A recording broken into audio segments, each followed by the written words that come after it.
এবার একটু রিপিট করব সবার জন্য যে আমাদের আজকের ওয়েবিনারটা হতে যাচ্ছে কিভাবে আপনি পাওয়ার বিআই দিয়ে সেলস এন্ড মার্কেটিং এর ইন্টারেক্টিভ কিছু ড্যাশবোর্ড আপনি তৈরি করতে পারবেন। তো আমার নাম হচ্ছে জামিউল আলম, আমি আজকে থাকছি আপনাদের ওয়েবিনারে হোস্ট হিসেবে। তো আপনারা হয়তো অনেকেই ডাটা অ্যানালিটিক্স শিখতে চাচ্ছেন বা পাওয়ার বিআই শিখতে যাচ্ছেন। তো যারাই আসলে এই সেক্টর গুলাতে ইন্টারেস্টেড আছেন, তো তাদের জন্য আজকের ওয়েবিনারটা আসলে খুবই অনেক বেশি ইম্পর্টেন্ট। এবং আমাদের আজকের ওয়েবিনারে আপনাদের ইনস্ট্রাক্টর হিসাবে থাকছেন সাব্বির হোসেন রসি ভাইয়া, যিনি আসলে বর্তমানে জার্মান বেসড রিটেল কোম্পানি বাডি অ্যান্ড সেলিতে সিনিয়র বিজনেস ইন্টেলিজেন্স অ্যানালিস্ট হিসেবে আছেন। তো আসলে রসি ভাইয়ের কথা আলাদা করে বলার কিছু নেই, আপনারা সবাই আসলে মোটামুটি তাকে চেনেন, এই সেক্টরের সবাই তাকে চেনেন, কম বেশি পরিচিত মুখ তিনি। তো আমি এতটুকু বলতে পারি যে আপনাদের আজকের এই ওয়েবিনারটি, এই ইন্টারেক্টিভ ড্যাশবোর্ড কিভাবে আপনারা তৈরি করবেন পাওয়ার বিআই দিয়ে সেলস এন্ড মার্কেটিং এ, এটা আসলে খুবই ইনফরমেটিভ একটি সেশন হতে যাচ্ছে, যেহেতু রসি ভাই এই সেশনে আছেন। তো আমি ওভারঅল সবাইকে আসলে ধন্যবাদ জানাবো, যে সবাইকে অনেক অনেক ধন্যবাদ এত রাতে ওয়েবিনারে জয়েন করার জন্য। এবং একই সাথে আমি রসি ভাইকে অনেক অনেক ধন্যবাদ জানাচ্ছি যে এই সময়টা আসলে আপনাদের সবার সবাইকে দেওয়ার জন্য। তো আমি হচ্ছে এখন যেটা আপনাদের পার্টিসিপেন্টসদের উদ্দেশ্যে আরেকটু বলবো, সেটা হচ্ছে যে আপনাদেরকে একটা একটা ফর্ম দেওয়া হবে, যেটা হচ্ছে অ্যাটেন্ডেন্স ফর্ম। আপনারা হচ্ছে কাইন্ডলি সবাই একটু চেষ্টা করবেন ফর্মটা ফিল আপ করার, এবং আমাদের ওয়েবিনারের আজকের রেকর্ডিংটা আপনারা 1 থেকে 2 দিনের মধ্যেই আমাদের ইন্টারেক্টিভ কেয়ারস এর ইউটিউব চ্যানেলে পেয়ে যাবেন। এবং অবশ্যই সবাই চেষ্টা করবেন ওয়েবিনার চলাকালীন মাইকটা অফ রাখার, এবং কোনো ধরনের অ্যানোটেট যাতে না হয়। এমনিতে অপশনগুলো অফ থাকবে। আপনাদের যদি কোনো প্রশ্ন থাকে, কোনো কনফিউশন থাকে, ওয়েবিনার শেষে রসি ভাই সবাই কোশ্চেন অ্যান্সার নিবেন, যাদের যাদের কোশ্চেন থাকবে। সো ওটা নিয়েও আসলে টেনশনে কিছু নেই। সো এখন আমি শুরু করছি, এবং আমি ফ্লোরটা রসি ভাইকে হ্যান্ড ওভার করে দিচ্ছি। তো ভাইয়া, আমি ফ্লোরটা আপনাকে দিচ্ছি। আসসালামু আলাইকুম। আশা করি সবাই ভালো আছেন। সো আজকে ওয়েবিনার যে টপিক যেটা যেটা হলো যে এখন সব থেকে ডিমান্ডিং বা সব জায়গায় যেটার প্রয়োজন থেকে আসলে data analytics business intelligence অ্যানালিস্টদের huge demand এবং রিক্রুটমেন্টও হচ্ছে। আপনারা যারা রেগুলার ফলো আপ রাখেন অ্যাটলিস্ট লিঙ্কডইন জব অ্যালার্টগুলোতে, এখন অধিকাংশ হায়ারিংই লিঙ্কডইনের মাধ্যমে হয়।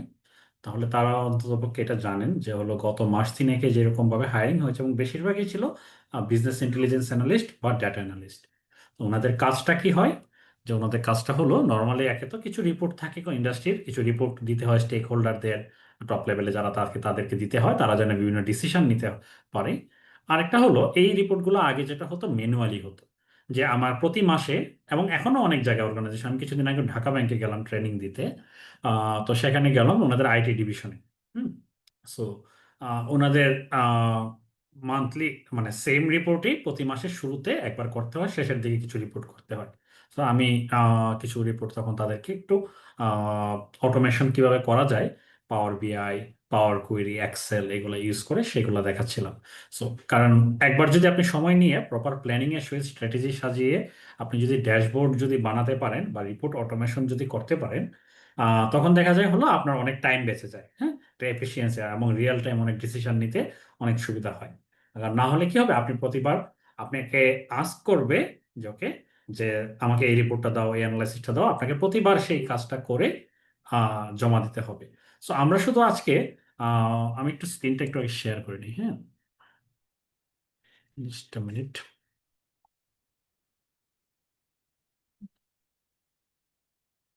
হোপফুলি আপনারা স্ক্রিন দেখতে পাচ্ছেন। সো আজকে আমরা যেটা করব যে শুধু এমন না যে শুধু একটা ড্যাশবোর্ড বানানো দেখাবো, ড্যাশবোর্ডের বাইরেও যেটা করা যে আমরা end to end data analytics এর ওয়ার্ক ফ্লোটা, কারণ ড্যাশবোর্ড এখন আপনি দেখবেন লিঙ্কডইনে ঢুকলে বা ফেসবুকে বিভিন্ন জায়গায় দেখবেন সবাই শুধু ড্যাশবোর্ড ড্যাশবোর্ড ড্যাশবোর্ড আপলোড করতেছে।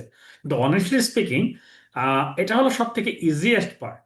হ্যাঁ, একটা পর্যায়ে আপনি যখন একদম বিগিনার লেভেলে, এটাই সব থেকে এক্সাইটিং, বা ভিজুয়ালি তো আপনি দেখতে পারতেছেন তো কিরকম একটা ড্যাশবোর্ড হইতে পারে। যেমন সেলস এন্ড মার্কেটিং এর, যেমন আমি এবং আমার স্টুডেন্টদের নিয়ে আমি একটা কাজ করেছিলাম, আমার হাই পারফরমেন্স টিমদের নিয়ে। সো এটা একটা হলো আইডিয়াল একটা সিম্পল একটা ড্যাশবোর্ডের মতো। যেমন এখানে কি আছে, যে এখানে সেলসের বিভিন্ন ইনফরমেশন কেমন সোল্ড হলো, হ্যাঁ, বা বিভিন্ন এখানে ডেট রেঞ্জ আছে, ফিল্টার করতে পারে যেন কেউ রিজিয়ন অনুযায়ী যেহেতু চেঞ্জ করতে চায় তাহলে যেন চেঞ্জ করতে পারে, আবার সব যদি চাই সব। এখানে আবার দেখতেছি হলো ওকে টোটাল কোয়ান্টিটি সোল্ডের, স্ন্যাক্স কেমন, বেভারেজ কেমন, পার্সোনাল কেয়ার, এটা মনে করেন একটা ফুড কোম্পানির হতে পারে। তারপরে এগুলো আবার প্রোডাক্টগুলো আলাদা করা, এবং এভাবে ফরকাস্টিং চায় সবাই, হ্যাঁ। তো এইগুলো হলো এরকম সিঙ্গেল পেজের একটা হইতে পারে, আবার মাল্টিপল পেজেরও হইতে পারে। যেমন এখানে সেলসের আছে এবং ফাইন্যান্স রিলেটেড, আবার একটা হলো বিভিন্ন রিজিওনাল সেলস কেমন হলো, আপনি চাইলে এগুলোও দেখাতে পারেন। হ্যাঁ, একটু যদি জুম করে দেখাই, পাওয়ার বিআই এর ভিজুয়াল গুলা চাইলে এভাবে জুম করা যায়, হ্যাঁ, এভাবে হুম, যে কোনো ভিজুয়ালে। তো এইরকম কম্পারিজন, তারপরে হ্যাঁ আপনি যদি এরকম বিভিন্ন ধরনের অ্যানালাইসিস পসিবল, এগুলোকে আরএফএম সেগমেন্টেশন বলে। আমরা আজকে খুব শর্ট পিরিয়ডে কাজ করব, মানে টাইম আমাদের। আমি চেষ্টা করবো আপনাদের যত কোয়েশ্চেন্স থাকে লাস্টে আনসার করার জন্য। তো 1 ঘন্টা টেকনিক্যাল সেশন হবে, তারপরে আপনাদের কোয়েশ্চেনগুলো আনসার করার জন্য। তো যেহেতু খুব অল্প সময়, এটাতে যদি আমি যদি শুরুতে একটা ড্যাশবোর্ড বানানোতে লেগে যাই, আপনারা আসলে প্রথমত ওইভাবে শেষও হবে না, এখান থেকে খুব বেশি পাবেনও না। এই একটা ড্যাশবোর্ড বানাতে এটার যে প্ল্যানিং স্টেজ ছিল, প্ল্যানিং স্টেজটাই হলো মনে করেন যে আচ্ছা মার্কেটিং এর কথা বলছিলাম, প্ল্যানিং স্টেজটাই লেগেছিল প্রায় 7 দিনের মতো, 5-6 দিন, 7 দিনের মতো। তারপরে ডেটা প্রিপারেশন করে অ্যানালাইসিস করে এটা বানানো, হ্যাঁ। তো বেশ টাইম কনজিউমিং একটা ব্যাপার। ড্যাশবোর্ড জাস্ট হলো ইনস্ট্যান্টলি হয় না, কিন্তু একবার বানালে যেটা হয়, আপনি হলো লাইফ টাইম সার্ভিস পাবেন। আমি আচ্ছা বাই দ্য ওয়ে আমার পরিচয় দিয়ে আমি একটু শুরু করি। তো এটা দেখাচ্ছিলাম স্ক্রিনটা শেয়ার করে।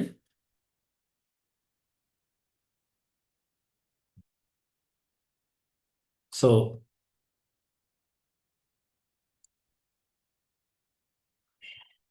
ওকে, বাই দ্য ওয়ে, আমি কেন পরিচয় দিতে চাচ্ছিলাম, পরিচয় মানে আমি অ্যাকচুয়ালি টু দ্য পয়েন্টে চলে গিয়েছিলাম। পরিচয় দিতে যাচ্ছি এটাও একটা কারণ যে আপনারা একটু কানেক্ট করতে পারবেন যে আমি যে ধরনের কাজ করি। So I am the right person to guide you on this. তো আমি একটা জার্মান বেসড রিটেল কোম্পানিতে, ওদের হ্যামবুর্গে অফিস, বাংলাদেশে কোনো কাজ নেই। তো আমি এখানে রিমোটলি কাজ করছি। আহ, ওদের ইউরোপিয়ান একটা কোম্পানি, ফ্যাশন অ্যান্ড রিটেল ইন্ডাস্ট্রিতে। হ্যাঁ, এটাকে বলে সার্কুলার রিটেল ফ্যাশন ইন্ডাস্ট্রিও বলা হয়, ওটা জার্মানির ভিতরে সব থেকে বড় কোম্পানি ওরা। এটা হলো অনেক কিছু, মানে আমাদের 60-70% প্রোডাক্টই হলো সেকেন্ড হ্যান্ড প্রোডাক্টের সেল করা হয়। তো এখানে একটা হিউজ ডিমান্ড আছে সেকেন্ড হ্যান্ড প্রোডাক্টের, কারণ যে প্রোডাক্টগুলো লাক্সারি ব্র্যান্ডগুলো যেমন শ্যানেল, লুই ভুইটন, হার্মেসের ব্যাগ, এগুলো সেকেন্ড হ্যান্ড প্রোডাক্টই 8,000-10,000 ইউরো পর্যন্ত দাম হয়। হ্যাঁ, এগুলা মানে আর নতুন যেগুলা এগুলা 50,000-60,000 ইউরো পর্যন্ত হয়। তো এত দামি জিনিস মানুষজন আর সবাই অ্যাফোর্ড করতে পারে না। তো দেখা যায় হলো এগুলো সেকেন্ড হ্যান্ড মানুষ ব্যবহার করে কিছুদিন পরে সেল করে দেয়, এটা আবার আরেক হাত ঘোরে।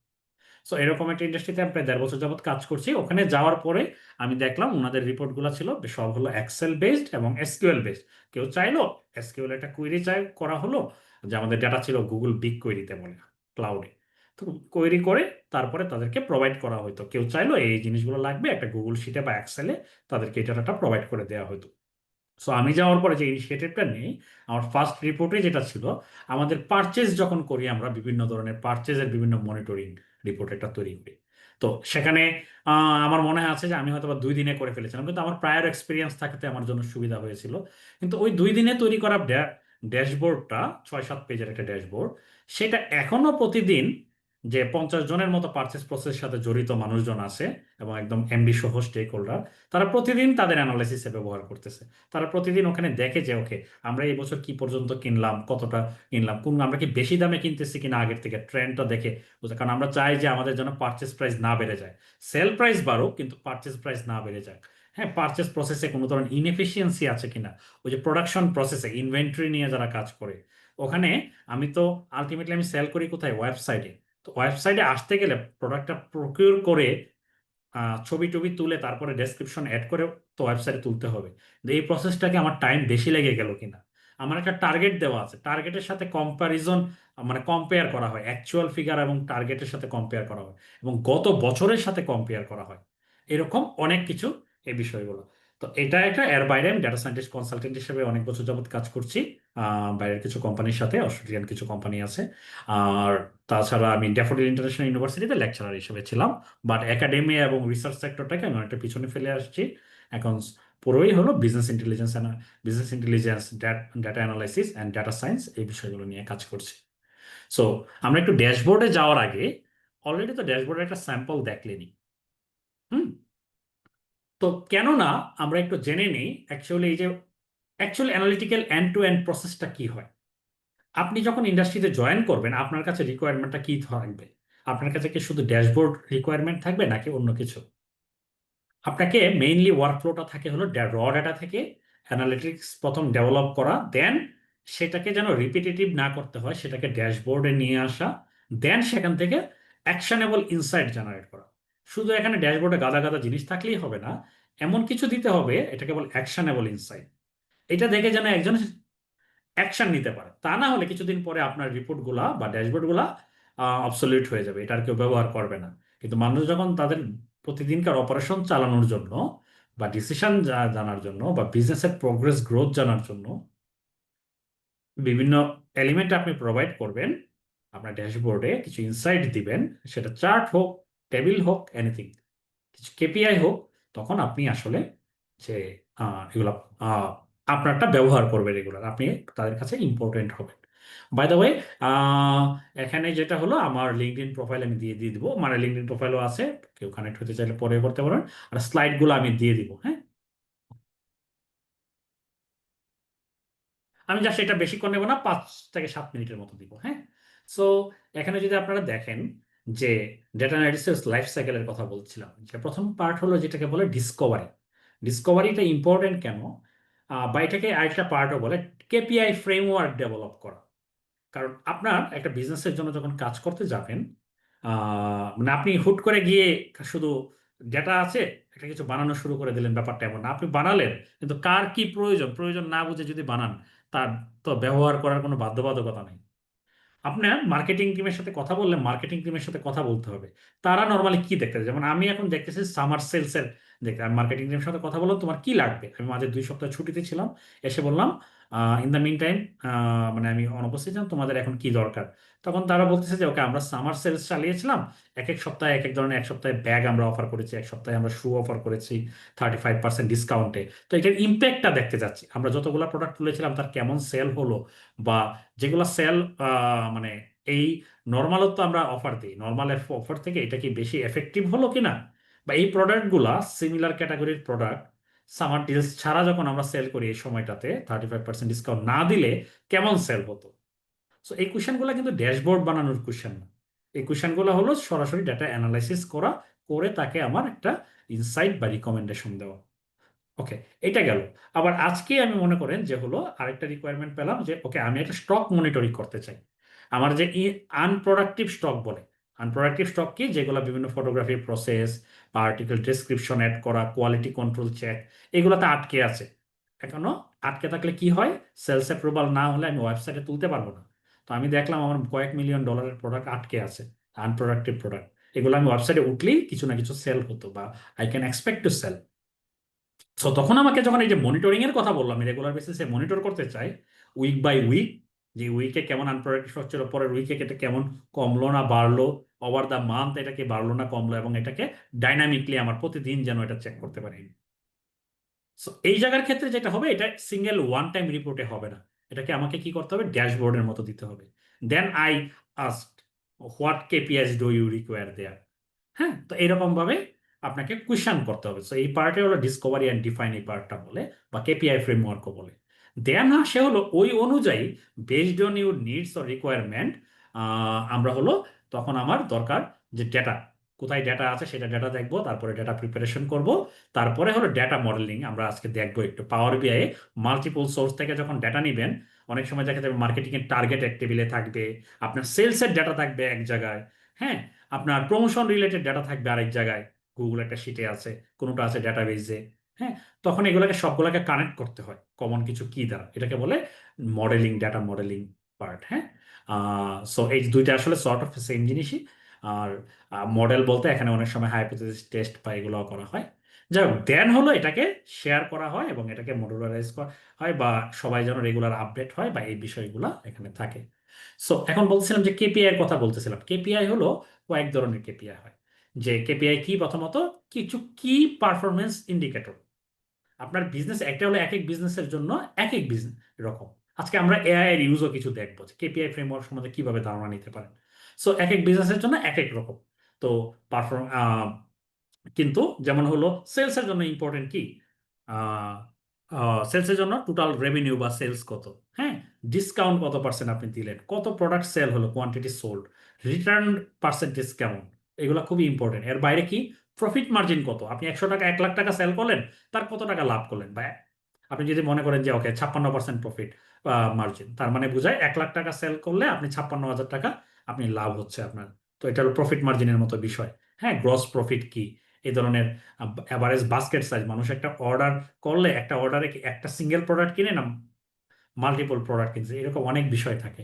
তো এইরকম রেভিনিউ বেসড কেপিআই আছে, সেখানে আবার শুধু রেভিনিউ বা সেলস দেখি না, আমরা দেখি গত বছরের থেকে এই বছরে এই মাসে আমি কেমন ইমপ্রুভ করলাম, গত মাসের থেকে এই মাস কেমন ইমপ্রুভ করলাম, প্রফিট মার্জিনের কথা বললাম। কাস্টমারের ক্ষেত্রে customer life time value, new customer, আমি কাস্টমার ধরে রাখতে পারলাম কিনা, এরকম। তো এক একটার ক্ষেত্রে এক এক রকম। ইভেন মার্কেটিং এর জন্য আছে কনভার্সন রেট, কতজন আমার ওয়েবসাইটে আসলো, এর ভিতর থেকে কতজন কত পার্সেন্ট কিনলো কোনো একটা প্রোডাক্ট। আমি যে এই যে ফেসবুক যে বুস্টিং করা হয়, ফেসবুকে অ্যাড বুস্টিং বা এরকম করা হচ্ছে, এসইও মার্কেটিং করা হচ্ছে কাস্টমার নিয়ে আসার জন্য, তো এটা তো আমার একটা খরচ আছে, এই খরচটা আমার উঠলো কিনা, এটা হলো বা এই কনভার্সন রেট থেকে এটা বোঝা যায়, অথবা কাস্টমার একুইজিশন কস্ট বা এই ধরনের বিভিন্ন ইয়ে আছে, এগুলা থেকে মোটামুটি বোঝা যায়। আমি একদম ব্রিফলি যাচ্ছি, বেশি সময় নিব না। আর এখানে ডেটা থাকে, হলো রিয়েল লাইফে ডেটা থাকে, কাস্টমার রিলেশনশিপ বা সিআরএম সিস্টেম থাকে, ডেটাবেস থাকে, অনেক সময় সোশ্যাল মিডিয়া থেকে এখন ডেটা কালেক্ট করা হয়। আবার অনেক সময় হলো এই যে ওয়েবসাইটে মানুষজন আসলো, সেখান থেকে মানুষের ব্রাউজিং হিস্টোরি, আপনি যখন দারাজের ওয়েবসাইটে ঢুকবো, তারা কিন্তু আমাদের ওগুলা ট্র্যাক করতেছে, আমরা কোন জায়গাগুলোতে বেশিক্ষণ সময় দিচ্ছি, একটা সেশনে একজন কাস্টমার অন এন এভারেজে কতক্ষণ। আপনাকে মানুষ ধরে ট্র্যাক করে না, কিন্তু আপনার একটা আইডি ক্রিয়েট হয়, আইডি ধরে ট্র্যাক হয়। আমরা যখন অ্যানালাইসিস করি, আপনি যখন অ্যানালাইসিস করবেন আইডি ধরে ইয়ে করে। তারপরে বিভিন্ন ইনস্টোর ডিভাইস থাকতে পারে, এই ধরনের বিষয়গুলো। হ্যাঁ, আচ্ছা। আর অ্যানালাইসিসের ভিতরে কি ধরনের অ্যানালাইসিস গুলো দরকার হয়, বা অনেক সময়, যেমন আমি রিসেন্টলিও কাজ করতেছিলাম একটা কাস্টমার সেগমেন্টেশন বা আরএফএম সেগমেন্টেশন নিয়ে, এবং সেখানে আমাদের নেক্সট টার্গেট হলো customer life time value predict করা। যেমন আমার একজন কাস্টমার আসবে, তার 1 বছরের কাস্টমারের পারচেসিং হিস্ট্রি দেখে, যে কাস্টমারের পারচেসিং হিস্ট্রি দেখে আমি তার সামনে এসে আমাকে কত টাকা টাকা আমার কাছ থেকে কিনবে, বা আমার কাছ থেকে কি চার্ন হয়ে যাবে কিনা, সে কিছুদিন পরে ইনঅ্যাক্টিভ হয়ে যাবে কিনা, এই জিনিসগুলো থেকে শুরু করে প্রিডিক্টিভ অ্যানালিসিস অনেক কিছুই করা যায়। আমি আর এখানে ডিটেলসে যাচ্ছি না। বাই দ্য ওয়ে, এখানে আর একটা একটু বলে রাখি, অনেকে কনফিউজড হয়ে যায়, আমি কি এক্সেল শিখবো, পাওয়ার বিআই শিখবো, না এসকিউএল শিখবো। একজন বিজনেস ইন্টেলিজেন্স অ্যানালিস্টের জন্য এই তিনটাই কেন, আমি বলি এই তিনটাই শিখতে হবে ভালো। কেন তিনটাই জরুরি, কারণ এই আপনারা যখন এইটা পড়বেন পুরোপুরি পরে, স্লাইডটা দিয়ে দিলে তখন এটা বুঝতে পারবেন যে এমনিতে এক্সেল হলো ইনিশিয়ালি ডেটা এক্সপ্লোর করার জন্য ওয়ান অফ দ্য বেস্ট টুল, খুব দ্রুত সময়ের ভিতরে 5-10 মিনিটে ডেটা অ্যানালাইসিস করার জন্য পিভট টেবিল করে করে, আমি একটু কিছুক্ষণ পরে গ্লিমস দিব। এক্সেল হলো best tool, one of the best tool still. এবং স্টেক হোল্ডাররা, আপনি যার জন্য কাজ করতেছেন, তারা অনেক সময় এক্সেল প্রেফার করে। তারা নতুন নতুন অনেক টুল অ্যাড হচ্ছে, ট্যাবলো, পাওয়ার বিআই, গুগল লুকার স্টুডিও, কিন্তু তারা আসলে এখনো ওই এক্সেলই জানে। তো আপনি যদি এক্সেলে তাকে অ্যানালিসিসটা অনেক সময় দেন, সে অন টপ অফ দ্যাট আরো কিছু করতে পারে। কিন্তু সবকিছু আবার এক্সেলে পসিবল হয় না। অরিজিনাল সোর্স যেটা, রিয়েল লাইফে বেশিরভাগ বিজনেসের অপারেশনের সোর্স যেটাই থাকে এসকিউএল এ, এক্সেলে এত ডাটা স্টোর করতে পারবেন না, ডেটাবেজে থাকে। বা ইভেন ডেটাবেজও যখন কুলায় না, এবার বিজনেস ডেটাগুলা আপনার ডেটা ওয়্যার হাউসে, ক্লাউডে নিয়ে যাওয়া হয়, বিগকোয়েরি, স্নোফ্লেক এগুলাতে। তো সেখানে থেকে আপনি এখন বললেন আমি পাওয়ার বিআই থাকলে তো আমি সব পারবো, পাওয়ার বিআই থেকে ওখান থেকে ডেটা সরাসরি টেবিল নিয়ে আসবো, তারপরে কাজ করব। কিন্তু অনেক সময় যেটা হয়, আপনার ডেটা যখন কয়েক মিলিয়ন, যেমন আমি রিসেন্টলি যেটা নিয়ে কাজ 74 মিলিয়ন রেকর্ড নিয়ে কাজ করতেছিলাম, হ্যাঁ 74 মিলিয়ন খুবই কম। হ্যাঁ, আরেকটা টেবিল ইভেন 760 মিলিয়নের মতো ছিল। তো এত ডেটা নিয়ে যখন কাজ করি, র ডেটাটা যদি আমি পাওয়ার বিআই আনতে যাই, অনেক সময়ও লাগে, আবার রিপোর্ট স্লো হয়ে যায়। হ্যাঁ, তখন কি করতে হয়, ডেটাবেজে এগুলাকে প্রি এগ্রিগেশন করতে হয়, বিজনেস লেভেলে এগ্রিগেট করে রাখতে হয়, রেখে বা ক্লিনিং পার্টটা এসকিউএল বা ডেটাবেজে করে নেওয়া হয়। দেন ওই ক্লিন পার্টটাকে, এটাকে বলে ভিউ বলে, এটাকে আমরা পাওয়ার বিআই জাস্ট লোড করে আমরা কাজ করি। সো এই তিনটা জিনিসেরই ইকুয়াল ইম্পর্টেন্ট। কেউ যদি শুধু পাওয়ার বিআই বলে কোনো যে মাস্টার করে সেভাবে যে হলো ওকে সে কেরিয়ার করতে পারবে, না, দ্যাটস নট ট্রু। হ্যাঁ, জায়গায় জায়গায় আপনি যত বিআই অ্যানালিস্টের সার্কুলার দেখবেন, 95% জায়গায় আপনাকে এসকিউএল সহ চাইবে। কিছু জায়গায় হইতে পারে, কারণ হলো তারা হয়তো ডেটাই রাখে এক্সেলে, বা খুব ছোট ডেটা, এত ডেটা দরকার নেই, তখন তারা পাওয়ার বিআই করতে পারে। So, এই ছিল একটা ইন্ট্রোডাকশন এই রিলেটেড। আচ্ছা, সরি। আচ্ছা, আমরা যে ডেটাটা নিয়ে, তার আগে আমরা বলছিলাম আজকের এজেন্ডার ভিতরে একটা ছিল যে আহ, আমাদের এআই এর ইউজ। হ্যাঁ, কারণ আপনি যে ড্যাশবোর্ড বানাবেন সেলস এন্ড মার্কেটিং এ, তো আপনি আসলে কি করবেন সেলস এন্ড মার্কেটিং এ? আপনি তো জানেন না যে সেলস এন্ড মার্কেটিং এর কি দরকার হয়। আমি কিছুক্ষণ আগে কিছু জিনিস আউটলাইন করেছি। বা আপনি যখন রিয়েল লাইফে কাজ করবেন, আপনার কাজ কিভাবে ফাস্টার করবেন, এর হেল্প। যেমন এটা হলো চ্যাট জিপিটির আমার লাইসেন্স ভার্সন আছে, এটা ফ্রি ভার্সন। ফ্রি ভার্সনে যদি বলেন যে আই ওয়ান্ট টু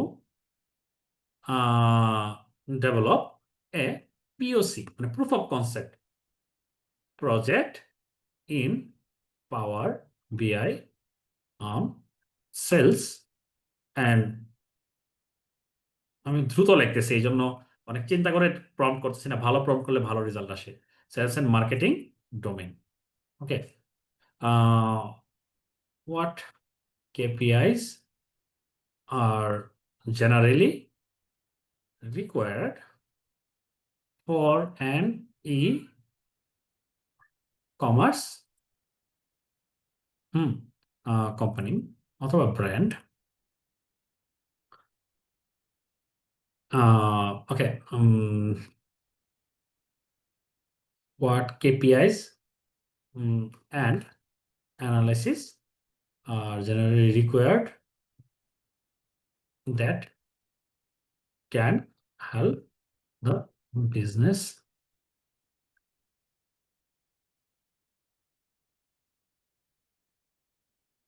শেষ রেস্টুরেন্ট। সো আমি একদম খুব দ্রুত একটা নিলাম। এটা হলো এই যে অনেকে, আগে একটা সময় ছিল মানুষজন বলতো ডোমেন নলেজ নাই, ডোমেন নলেজের জন্য এখনো অনেকে স্ট্রাগল করে। তো একটা সময় ডোমেন নলেজ রিচ করা মানে বাড়ানোর জন্য কাজ না করে আসলে কারো ইমপ্রুভমেন্ট খুব কঠিন ছিল। কাজ করলে মানে জব এক্সপিরিয়েন্সের মাধ্যমে এটা অনেক শার্প হয়।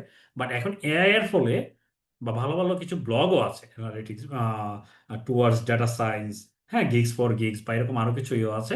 এগুলাতে ভালো ভালো ব্লগ পাওয়া যায়, ওইগুলোও যদি পড়লে অনেক ডোমেন নলেজ বাড়ানো যায় এটার মধ্যে। কিন্তু সব থেকে ইজিয়েস্ট হয় আমার কাছে এখন মনে হয়, দেখেন, সেলস পারফরমেন্স রিলেটেড কেপিআইস গুলো দেখেন কি।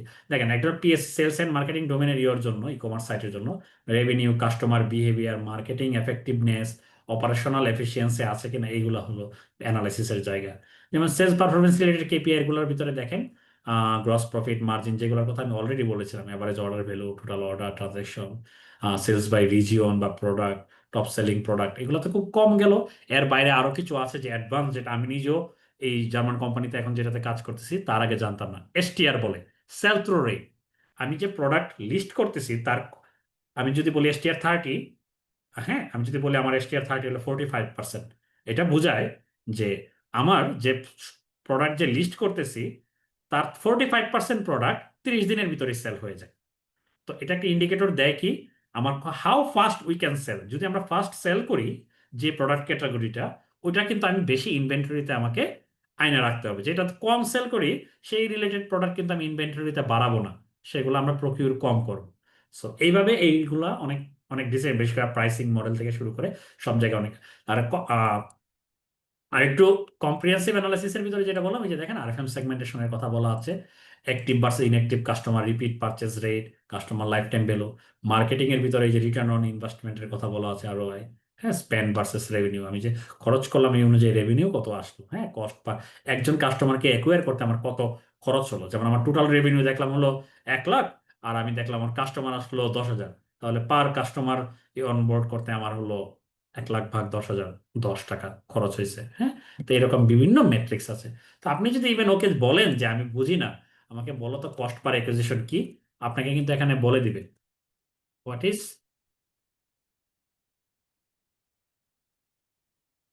এখানে total marketing spend by number of customer. দেখেন, একদম এক্সাম্পল। তো আপনার হচ্ছে জানা, জান মানে এখন জানতে চাইলে আসলে মানে এখন কোনো ব্যাপারই না। হ্যাঁ, আপনার জাস্ট অনেস্ট এফোর্ট দিলে এখন সবকিছু সম্ভব। ইভেন এগুলাতে যদি বলেন আপনি যদি এগুলা বলেন, can you prepare the required data set and সবাই পাওয়ার বিআই শিখতে গেলে একটা জিনিসে ভয় পায়, ড্যাক্স। হ্যাঁ, ড্যাক্স ট্রিকি, কিন্তু বেসিক ড্যাক্স আসলে কঠিন না। বেসিক টু ইন্টারমিডিয়েট ড্যাক্স আপনি এখন এআই এর হেল্প নিয়ে করতে পারবেন। অ্যাডভান্স গুলো একটু কঠিন, বা অনেক সময় কর্নার কেস থাকে সবকিছু বোঝার জন্য। Can you prepare the required data set, can you prepare, আমি যদি বলি আপনারা যদি পিওসি প্রজেক্ট বানাতে চান, আমরা অন্য একটা ডাটা দিয়ে কাজ করব, can you prepare a, sorry,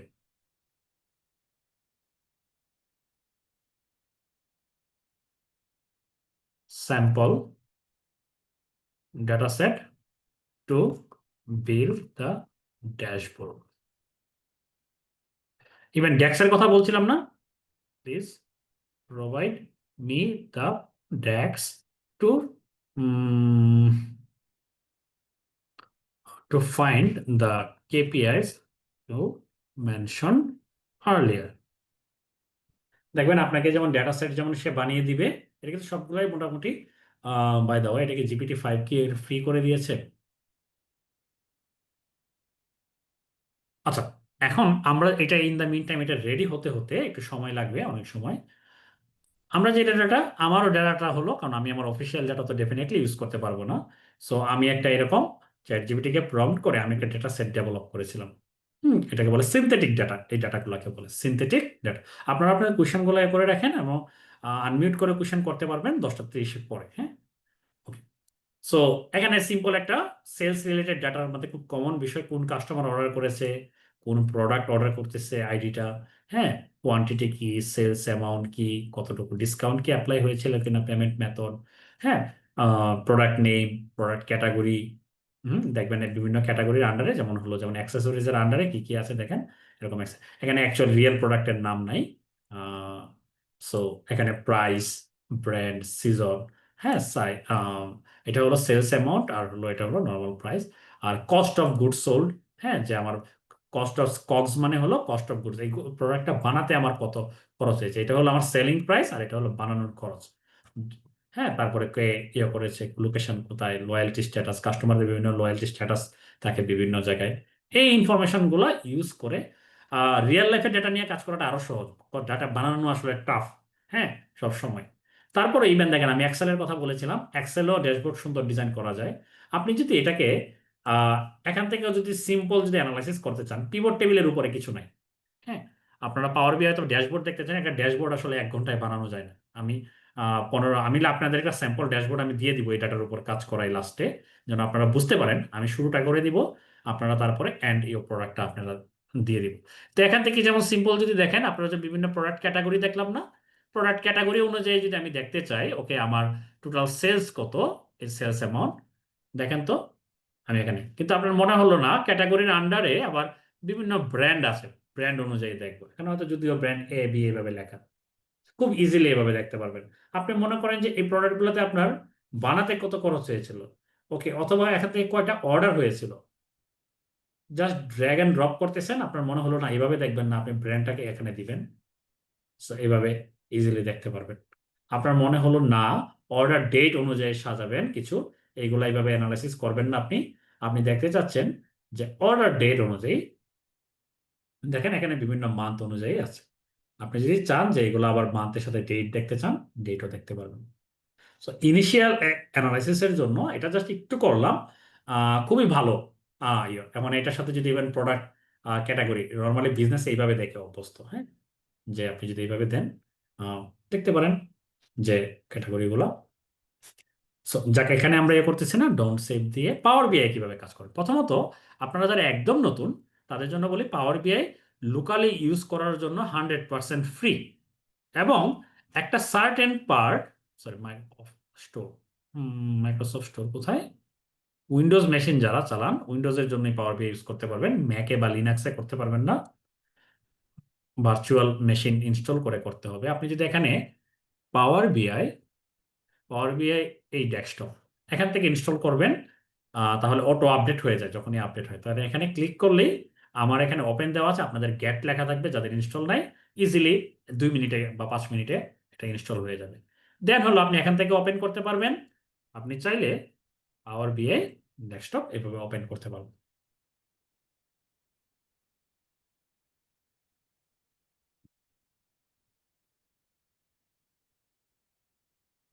so এখানে যেটা দেখলেন এটা হলো পাওয়ার বিআই, এটাকে ক্যানভাস বলে, রিপোর্ট ক্যানভাস। তারপরে এখানে টেবল ভিউ। এখন আপনাদের অনেকের এই জায়গাটা মিলতে না পারে, এটার জন্য একটা কারণ আছে যে এটা আমি যেটা সাজিয়ে নিয়েছি, এখানে ভিউ অপশনে এসে এই যে বিভিন্ন ধরনের এগুলাতে ক্লিক করে পেইন ম্যানেজারে ডেটা বিল্ড, যেমন আপনি যদি এগুলাকে যদি বাদ দেন উপর থেকে দেখেন এগুলো চলে যাবে সবগুলো, এখানে নাই, এগুলো কমতেছে। কিন্তু আমি যদি এইভাবে দিয়ে রাখি তখন এগুলো থাকে। আচ্ছা, আশা আই হোপ স্ক্রিন দেখা যাচ্ছে। আমার একটু ওয়াইড স্ক্রিন অনেকটা।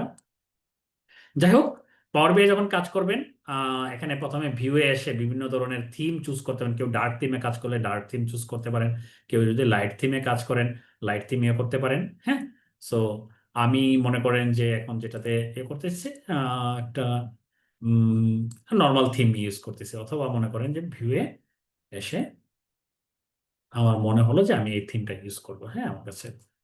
আর এটার সাথে পেজ ইনফরমেশন, যখন আপনারা এখানে বিভিন্ন ধরনের ক্যানভাস বলে এটাকে, ক্যানভাস ব্যাকগ্রাউন্ড ওয়াইড দিবেন নাকি এরকম লম্বা নিবেন, এরকম বিভিন্ন ধরনের অপশন আছে। হ্যাঁ, বাই ডিফল্ট হলো 16:9 বেটার, কারণ বেশিরভাগ মনিটর ল্যাপটপ অ্যাসপেক্ট রেশিও হলো এটা থাকে। বাট আপনি কাস্টম করে নিতে পারেন, অনেক বড় রিপোর্ট হলে আমরা এটা বাড়াই নিই, অনেক লেংদি রিপোর্ট হলে। আর ক্যানভাস কালার যেটা ব্যাকগ্রাউন্ড, এটাও আপনি চাইলে চেঞ্জ করতে পারেন। এখানে কালার দিলাম না, কালো হয় নাই কেন? কারণ ট্রান্সপারেন্সি 100% ছিল। হ্যাঁ, আপনি এখান থেকে অন্য যদি কালার দিতে চান আপনি কালার চুজ করতে পারবেন। হ্যাঁ, সো আর এটা 100% দিলে কিছুই আসবে না। সো আমি এখানে যেটা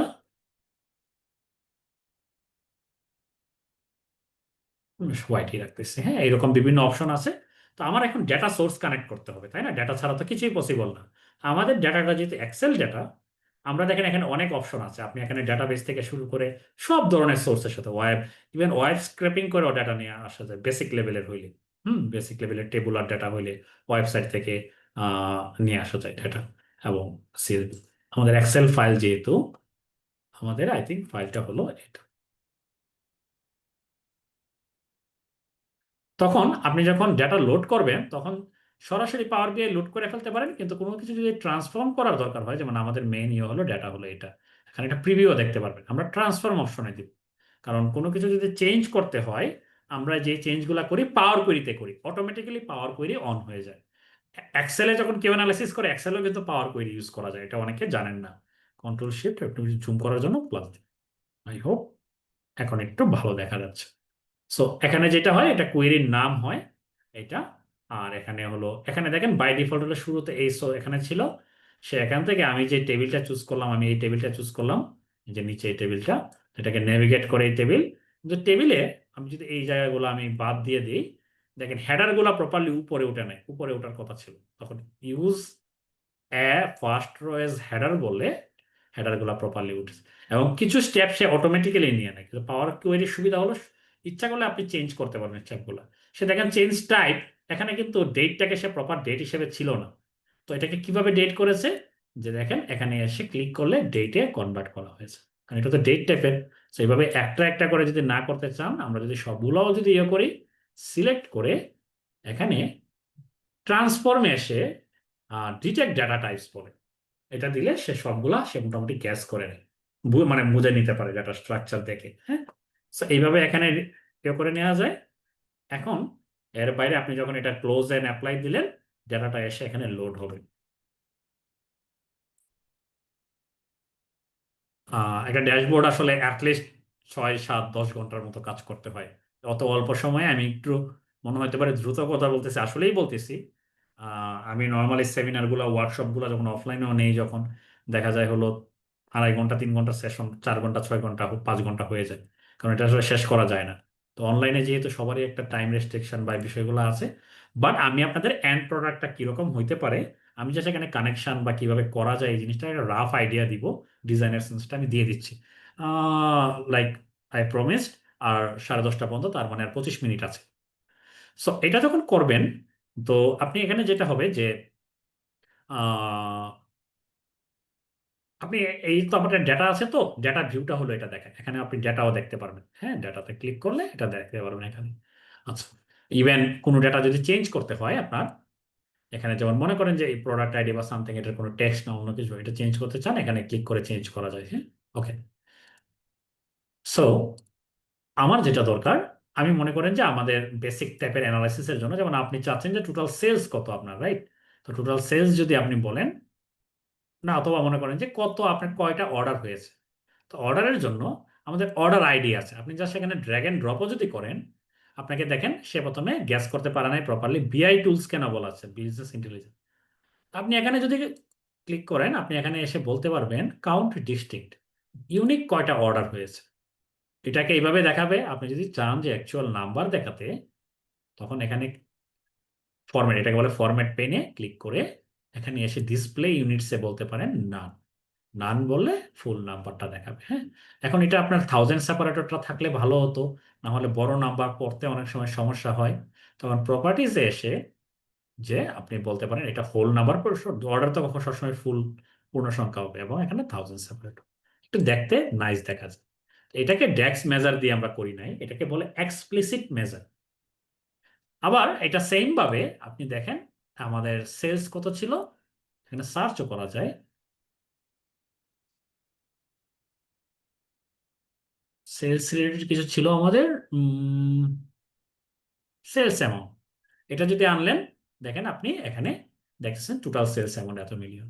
এখন আপনার মনে হলো না, আপনি এভাবে দেখবেন, এটা হলো কোন একটা ক্যাটাগরি, প্রোডাক্ট ক্যাটাগরি অনুযায়ী দেখতেছেন। এটা যদি এখানে পাশে দিয়ে দেন, অটোমেটিক সে একটা দেখেন একটা গ্রাফ করে দিয়ে দিচ্ছে আপনাকে। আপনি এটা এখান থেকে না করে এখান থেকে আনতে পারতেন, যেমন আমি এটা না করে আমি যদি মনে করেন যে একটা ডোনাট চার্ট আনলাম, পাই চার্ট থেকে ডোনাট চার্ট অ্যাপ্রিসিয়েট করা হয় সেম জিনিস, তখন ইভেন আপনি এখানে যদি বলেন লেজেন্ড হিসেবে, অনেক সময় তো আমরা বুঝি না যে কোন সময় কোনটা দিব না দিব, মানে একদম যারা বিগিনার অন্যরা বুঝে, আপনার মনে করেন যে এখানে ব্র্যান্ড মনে করেন বা পেমেন্ট মেথড আছে, পেমেন্ট মেথড অনুযায়ী আপনি দেখতে চাচ্ছেন সেলস কোনটা, এখানে ক্লিক করলে আপনাকে সাজেস্ট করবে, গাইড করবে কোন জায়গায় কোনটা দিতে হবে সেলস অ্যামাউন্ট। তো কোন পেমেন্ট মেথডের মধ্যে কত পার্সেন্ট ট্রানজেকশন হয়েছে, এখানে সুন্দর একটা ইয়ে চলে আসলো। এটা কেউ ডোনাট চার্ট বলে। এটা আপনি পাই চার্ট বানাতে চান বানিয়ে ফেলতে পারেন। এটাকে আপনি মনে করেন যে ট্রি ম্যাপ বানাতে চান, ট্রি ম্যাপ বানিয়ে ফেলতে পারেন। তো ট্রি ম্যাপ নর্মালি হায়ারার্কি যখন থাকে, একটার আন্ডারে আরেকটা, যেমন এটার আন্ডারে যদি আপনি চিন্তা করেন যে ওকে পেমেন্ট মেথডের আন্ডারে আপনি জেন্ডারও দেখবেন, যেমন এখানে ক্লিক করে হয়, অথবা এখানেও যদি এটাতে ক্লিক করা অবস্থায়, ও আচ্ছা, পাওয়ার বিআই একটা ইম্পর্টেন্ট ফিচার দেখায় যেটা অন্য কোনোটাতে নাই। হ্যাঁ, আপনি আচ্ছা এটার আগে একটু জেন্ডারটা নিই। তখন আপনি যদি দেখেন ড্রিল ডাউনের অপশন আছে। হ্যাঁ, আপনি এটা যখন ড্রিল করবেন, তখন দেখেন কোনটার আন্ডারে কোনটা এরকম অপশন, মানে ডেবিট কার্ড গুলোর আন্ডারে মেল ফিমেল এরকম তিনটা, এখানে মানে তিনটা ক্যাটাগরি ছিল এরকম ভাগ ভাগ। তো সুবিধাটা যেটা দেখেন, আপনার মনে হলো না অ্যাক্সেসরি ক্যাটাগরি যেগুলো কিনেছে, অথবা মনে করেন যে এটা অবশ্য আইডিয়াল না যদিও, তারপরে এখানে উদাহরণটা দিচ্ছি, পেপ্যালের মাধ্যমে পে করছে, এখানে ক্লিক করলেন, দেখেন তো এটা ফিল্টার হয়ে গেল না, আপডেট হয়ে গেল না, এবং এটা প্রপারলিও হয় নাই, এটা হাইলাইট হয়েছে। কিন্তু আপনি যদি চান যে ওকে, যে আপনি একদম হাইলাইট হবে, তখন এডিট ইন্টারাকশনে গিয়ে একটা ফিচার আছে, এখানে বলা আছে আপনি এখানে হাইলাইট না দিয়ে আপনি ফিল্টার অপশন দিতে পারেন। তখন কি হবে, আপনি আবার এখানে যে কোনোটাতে ক্লিক করলেন, দেখেন তো এখানে আপডেট হয়ে গেল। এবং এই নাম্বারগুলো যদি অ্যাকচুয়াল নাম্বার দেখতে চান, জাস্ট ডাটা লেভেলে ক্লিক করেন, কত ইজি। আপনি দেখেন এটাতে ক্লিক করেন, আপডেট হলো, এটাতে ডিফারেন্ট, এটা ডিফারেন্ট, আবার আর আরেকটা ক্লিক করলেন। সো এটাকে বলে ক্রস ফিল্টারিং অপশন। এটা ক্রস ফিল্টারিং অপশন, এটা আর অন্য কোনো, এখানে ক্লিক করেন দেখেন অন্যগুলো আপডেট হয়ে গিয়েছে। এই সুযোগ আপনি কোথায় পাবেন? অন্যগুলোতে আমি একটা প্রজেক্ট করেছিলাম ইউএস এর একটা হেলথ কেয়ারের ক্লায়েন্টকে, তারা আর দিয়ে করেছিলাম সবটা প্রোগ্রামিং করে। তারা এই জিনিসটা জানতে চেয়ে মানে করতে চেয়েছিল আর দিয়ে, এটা বলছে পাওয়ার বি এর মতো কি এরকম। অনেক চেষ্টা করে কষ্ট টষ্ট করে কিছু জিনিস করা গেছে, কিন্তু আসলে করা যায় এইভাবে করা যায় না। আমি অন্য কোনো বিআই টুলস এখনো দেখি নাই, নতুন আপডেট হলে আলাদা বিষয়। সো নর্মালি একটা ড্যাশবোর্ডের ক্ষেত্রে এরকম রাখা হয় না। আমি এখানে র অ্যানালাইসিসটা করতেছি, আর ড্যাশবোর্ডের ফরম্যাটটা লেআউটটা কেমন হবে আপনাদের আমি পরে দেখিয়ে দিচ্ছি, একটু পরে। সো এই যে আরেকটা জিনিস একটু বলি, এখানে এগুলো তো দেখলেন, আবার সেলস কোনটা আমরা দেখছিলাম যে এইভাবে নিয়ে আসলেন, রাইট? টোটাল এত মিলিয়নসের, বা এটা যখন আনলাম ফরম্যাটটা দেখলেন যে ঠিক ছিল না, আমাদের ঠিক করতে হয়েছে। So এটাকে বল এক্সপ্লিসিট মেজার। এটা ডেক্স লেখি নাই। ডেক্স লেখে কিভাবে করা যায়? ডেক্স লেখে এখানে ক্লিক করে নিউ মেজার একটা অপশন আছে। নিউ মেজারে যদি ক্লিক করেন, যেমন আমি বলি যে আমার রেভিনিউ কত, রেভিনিউ হলো, আপনি চিন্তা করেন আপনার টোটাল সেলস অ্যামাউন্টের যোগফলই তো হলো রেভিনিউ বা টার্নওভার বিভিন্ন নামে। হ্যাঁ, যদি সেলস, এখানে আপনাকে এখান থেকে চুজ করতে পারেন। আমাদের ভেরিয়েবলটার নাম কি ছিল? Sales amount. এখানে দেখা যাচ্ছে না পুরোটা, এখন যদি ইয়ে করেন দেখবেন যে আলটিমেটলি আমি এই টেবিলে ঠিক করলাম। তো সিম্পল একটা ফর্মুলা সাম। এটা যারা এক্সেল যারা ব্যবহার করতেন, পাওয়ার পিভট যারা ইউজার তারাও জানেন। পাওয়ার পিভটেও ওই ড্যাক্সই লিখতে হয়, কমপ্লিকেটেড। এটা সুবিধা হলো এখানেই আমি দেখেন, এটা যদি মনে করেন যে ডলার না কি ধরনের কারেন্সি, হ্যাঁ আমার যেমন মনে করি এটা ইউএস এর জিনিস, তখন এখানে এই জায়গায় এবং অনেক বড় নাম্বারের ক্ষেত্রে আমরা যেটা করি, আমরা হলো দশমিক ইউজ করি না। তখন এই রেভিনিউটা যদি এটাকে বলেন, এটা নর্মালি এখন এখানে যদি আপনার দরকার হয় ফরম্যাট বা সামথিং, আপনি যে ডেসিমাল ইউজ করবেন, use করতে পারেন। বা আপনি যদি মনে করেন যে না আমি ফুলটাই দিব, ফুলটা দিলেও আপনার প্রপার নাম্বার ফরম্যাটিং এ হয় এবং বিভিন্নভাবে দেখানো যায়। সো এটা একটা হয়। পাওয়ার বিআই কিছু সুবিধা হলো কি, এআই ফিচার কিছু আছে, এগুলো বহুল ইউজ না হলো শুরুর দিকে, বা অনেকে নতুন যারা এক্সপ্লোর করা শুরু করে এরা ইউজ করে, যেমন কিউএনএ টাইপ। আমরা যেমন চ্যাট জিপিটি কাজ করি না, তারপরে কোপাইলট অ্যাপ্লাই করলে আরো কাজ করা যায়। যেমন এখানে আপনি প্রশ্ন করতে পারেন আপনার ডেটাকে যদি আপনি চিনেন, হ্যাঁ আপনি যদি বলেন ওকে টপ 5 সোল্ড প্রোডাক্ট, হ্যাঁ top 5 sold fashion retail product যদি আপনি বলেন, ও আপনাকে একটা সোল্ড দিয়ে সে বুঝতেছে নাকি, হ্যাঁ টপ 5 যদি বলেন যে ওকে অর্ডার, অর্ডার হতো সে অর্ডার, আমাদের কি ছিল অর্ডার, টপ 5 অর্ডার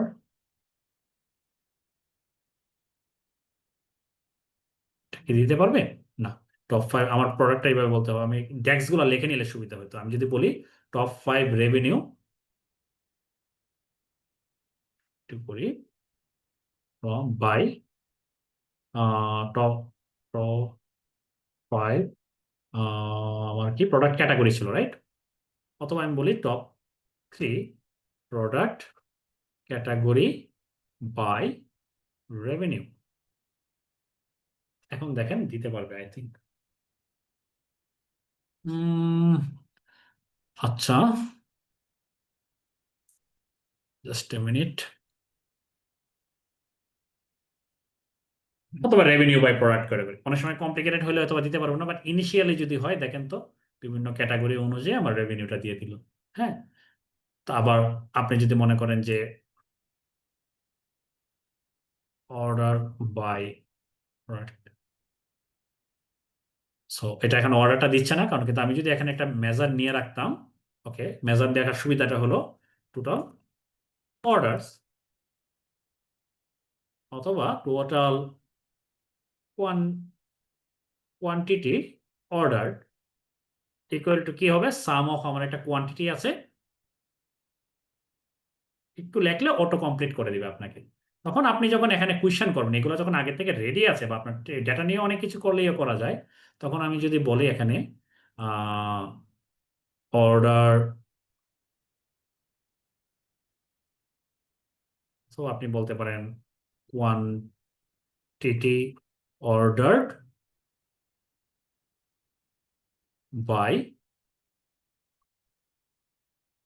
দেখেন এখানে কিন্তু সুন্দরভাবে, এবং প্রোডাক্ট ক্যাটাগরি হইতে হবে এমন না। আপনি যদি বলেন রিজিয়ন, কি রিজিয়ন আছে,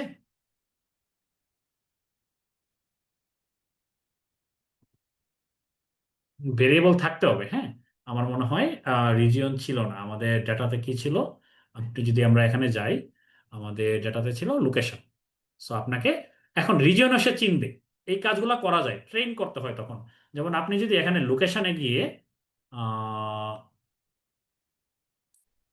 গিয়ে সিনোনিম হিসেবে যদি আপনি বলে দেন ওর সিনোনিম গুলা কি কি রিজিয়ন, তাহলে সে ঠিকই চিনবে।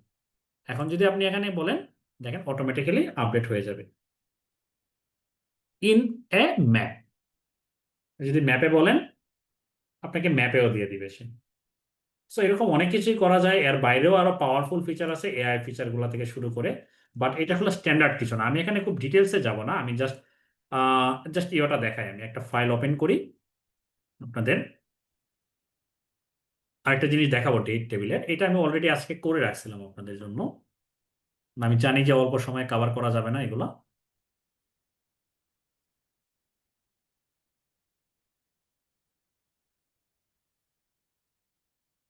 জাস্ট এটা দেখেন, সেম ডেটার উপরে কিন্তু একটা ওয়েল অর্গানাইজড ড্যাশবোর্ড, কিন্তু এটা বানাতে কতক্ষণ, এটা একদম খুব সিম্পল, কিন্তু তারপরে ডিজাইন ডিজাইন মিলে 4 থেকে 6 ঘন্টার মতো লাগছে।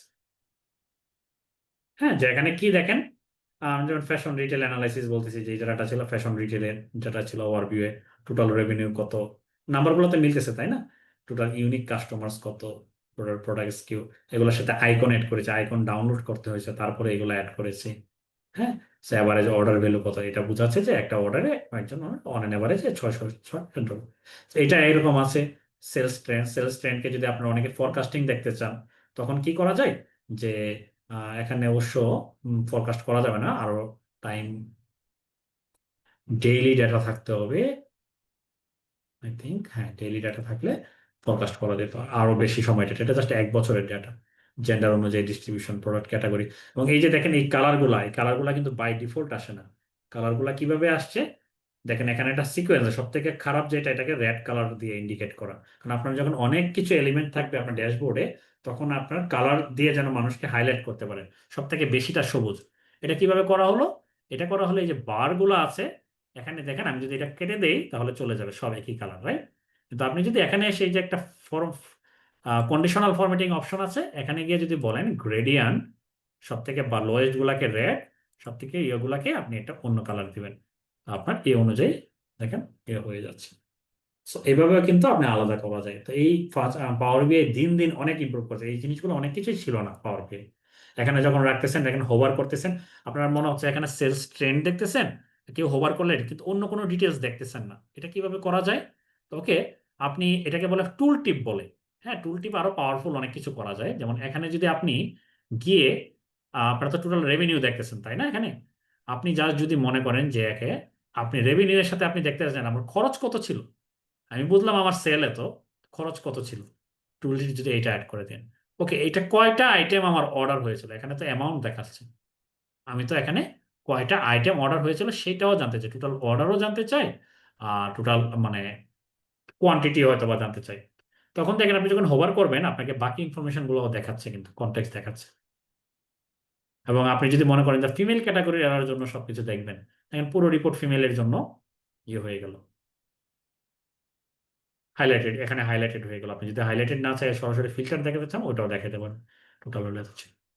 আপনি যদি মনে করেন যে ওকে না, আমি এখান থেকে ডিসকাউন্ট অ্যাপ্লাইড ছাড়া, ডিসকাউন্ট ছাড়া সহ যদি এটা দেখতে চাই, ডিসকাউন্ট ছাড়া যদি আমি সবকিছু দেখতে চাই, ডিসকাউন্ট ছাড়া এরকম আমার সেলস ছিল, তো ডিসকাউন্টের রিয়েল লাইফে যাওয়ার সময় ডিসকাউন্ট কত পার্সেন্ট কেসে আপনি ডিসকাউন্ট অ্যাপ্লাই করছেন, এগুলোও অনেক সময় দেখাইতে হয়। কারণ ডিসকাউন্ট আপনার কি প্রফিট মার্জিনে হিট করে। আপনি আগে 100 টাকা বিক্রি করলে 56 টাকা লাভ করতেন, এখন দেখা যায় ডিসকাউন্ট দিলেন আরো 10%, তাহলে তো প্রফিট মার্জিন কমে যাবে, 56% থেকে কমে যাবে। এই যে আপনি দেখতেছেন এখানে top product by category, sorry product category, বা টপ ব্র্যান্ড বলতেছেন এখানে। সো এখানে মনে করেন যে আপনি 5টা আছে, 5টাই দেখতেছেন। হ্যাঁ, যে অ্যাকচুয়ালি হয়তো বা 5টা ছিল না, এটা কিভাবে 5টা দেখাবেন আপনি? এখন আমি যদি একদম বেসিক থেকে যদি শুরু করি, এটা এখানে কেটে দিলাম, যে আমি মনে করি টপ 3টা দেখাবো বা সামথিং। সো আমি যদি প্রোডাক্ট রেভিনিউ এখানে বাদ দিলাম মনে করেন, রেভিনিউ এখানে যদি নিয়ে আসি, রেভিনিউ দেখেন, এখন আমি মনে করেন 3টা দেখাবো। অনেক সময় অনেক প্রোডাক্ট থাকে, ক্যাটাগরি থাকে, কম দেখাবেন কিভাবে? তখন এই যে প্রোডাক্ট ক্যাটাগরি এখানে ক্লিক করে আপনি চান যে এখানে অপশন আছে, তো এইটার থেকে টপ এনে গিয়ে আপনি 3টা দেখাবেন, based on which value, based on এই ভ্যালুটা, অ্যাপ্লাই ফিল্টার দেন, দেখেন 3টা হয়ে গেছে, রাইট? সো এইভাবে মোটামুটি অর্গানাইজ আপনাদের ড্যাশবোর্ডের লেআউটও এরকম হয় সর্ট অফ। আপনি হয় এই ফিল্টারগুলো এক সাইডে বাম সাইডে রাখবেন ফিল্টার পেইনে, অথবা ডান দিকে উপরের টপ লেভেলে রাখবেন।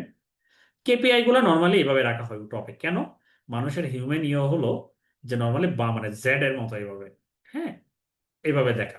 প্রথমে এই সাইড থেকে দেখবেন, বাম থেকে ডান দিকে স্ক্রল করা, তারপরে বাম, নর্মালি আবার বাম দিকে আসবে, এসে ডান দিকে যাবে। তো টপ লেভেলে এমনিতেও নিয়ম হলো হাই লেভেলে প্রথমে কেপিআই দেখাইতে হয়, তারপরে সেটাকে ব্রেক ডাউন করতে হয় স্টেপ বাই স্টেপ। আপনি এখন টপ লেভেলে দেখেন রেভিনিউ, এখন রেভিনিউটা তখন ভাঙতেছেন বিভিন্নভাবে। অথবা আপনার টোটাল কাস্টমার হলো এতজন, কিন্তু এরপর এটাকে ভাঙবেন নিউ কাস্টমার কতজন, রিটার্নিং কাস্টমার কতজন। হুম। তো আপনি যখন ডিসকাউন্ট অ্যাপ্লাই করলেন, পরে দেখলেন মানে ডিসকাউন্ট আবার বিভিন্ন গ্রুপে, কোন প্রোডাক্ট, সব প্রোডাক্টে তো নিশ্চয়ই সেম ডিসকাউন্ট দেওয়া হয় না, বিভিন্ন প্রোডাক্টে বিভিন্ন ধরনের ডিসকাউন্ট এটা। তো এই সবগুলো এখানে যে বেসিক গ্রাফগুলো আছে এগুলো আমি নর্মালি আমি যে ফাইলটাতে কাজ করছি সেটাতেও দেখিয়েছি। অন টপ অফ দ্যাট এখানে একটা এক্সট্রা জিনিসই আছে, সেটা হলো ক্যালেন্ডার টেবিল বলা হয়। এখানে অবশ্য দরকার নেই এরকম ছোট ডেটা সেটে, সিঙ্গেল একটা ডেটা সেটে। আপনার যদি মাল্টিপল ডেটা সেটে থাকে ডেটা, আমি একটা রিপোর্ট দেখাচ্ছি কিরকম হইতে পারে। যেমন এখানে দেখেন ডেটা মডেলিং এ জাস্ট একটা ডেট টেবিল করে এই ডেটটাকে এটাতে কানেক্ট করে দেওয়া, কিসের সাথে, অর্ডার ডেটের সাথে। কিন্তু এটা আসলে না করলেও চলে এখানে। কিন্তু আমি একটা ডোন্ট সেভ দিচ্ছি। যদি আমি অন্য কোনো একটা রিপোর্ট দেখাবো, কি রিপোর্ট দেখাবো, জাস্ট মিনিট, আমি একটু স্ক্রিনটা শেয়ার করা বাদ দিয়ে আমি আবার দেখাচ্ছি একটা, জাস্ট ডাটা মডেলিংটা দেখাবো আমি, হ্যাঁ। একটা মিনিট, তারপর আপনাদের সব কোশ্চেন নিচ্ছি। রিয়েল লাইফে আপনি কিরকম চ্যালেঞ্জ ফেস করতে পারেন, যে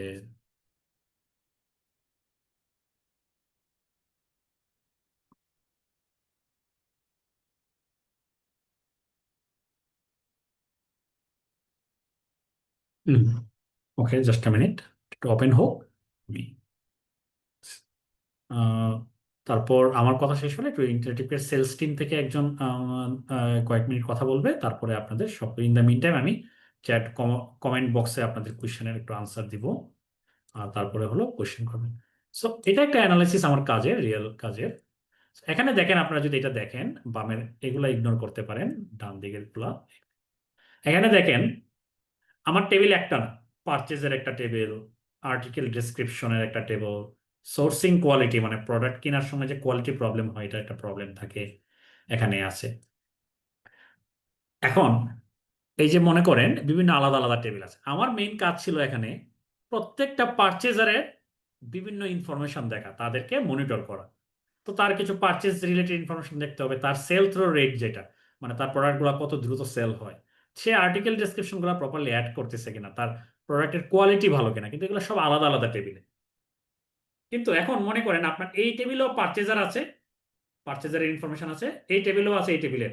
তো আপনি যখন এই টেবিল থেকে কোনো কিছু নিবেন, পারচেজারের আইডি, তারপর এটার সাথে কানেক্ট করতে যাবেন, আপনি এরর দিবে, ও ওর সাথে কানেক্ট করতে পারবে না, ও ওর সাথে কানেক্ট করতে পারবে না, কারণ এগুলাকে সবগুলা ফ্যাক্ট টেবিল বলে।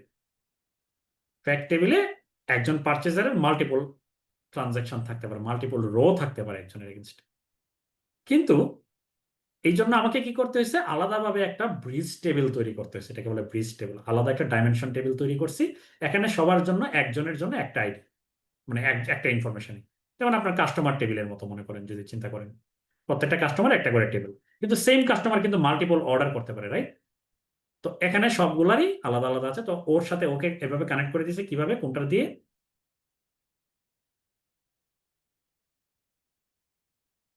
এই যে পারচেজার কোড দিয়ে। এখানেও আমার পারচেজার কোড আছে, এখানেও পারচেজের কোড আছে এটা। So এটাতেও যদি দেখি আমি, এটাতেও আমি পারচেজারের কোড, সবগুলাতে দেখেন পারচেজারের কোড দিয়ে আমি এখানে অ্যাড করে দিচ্ছি।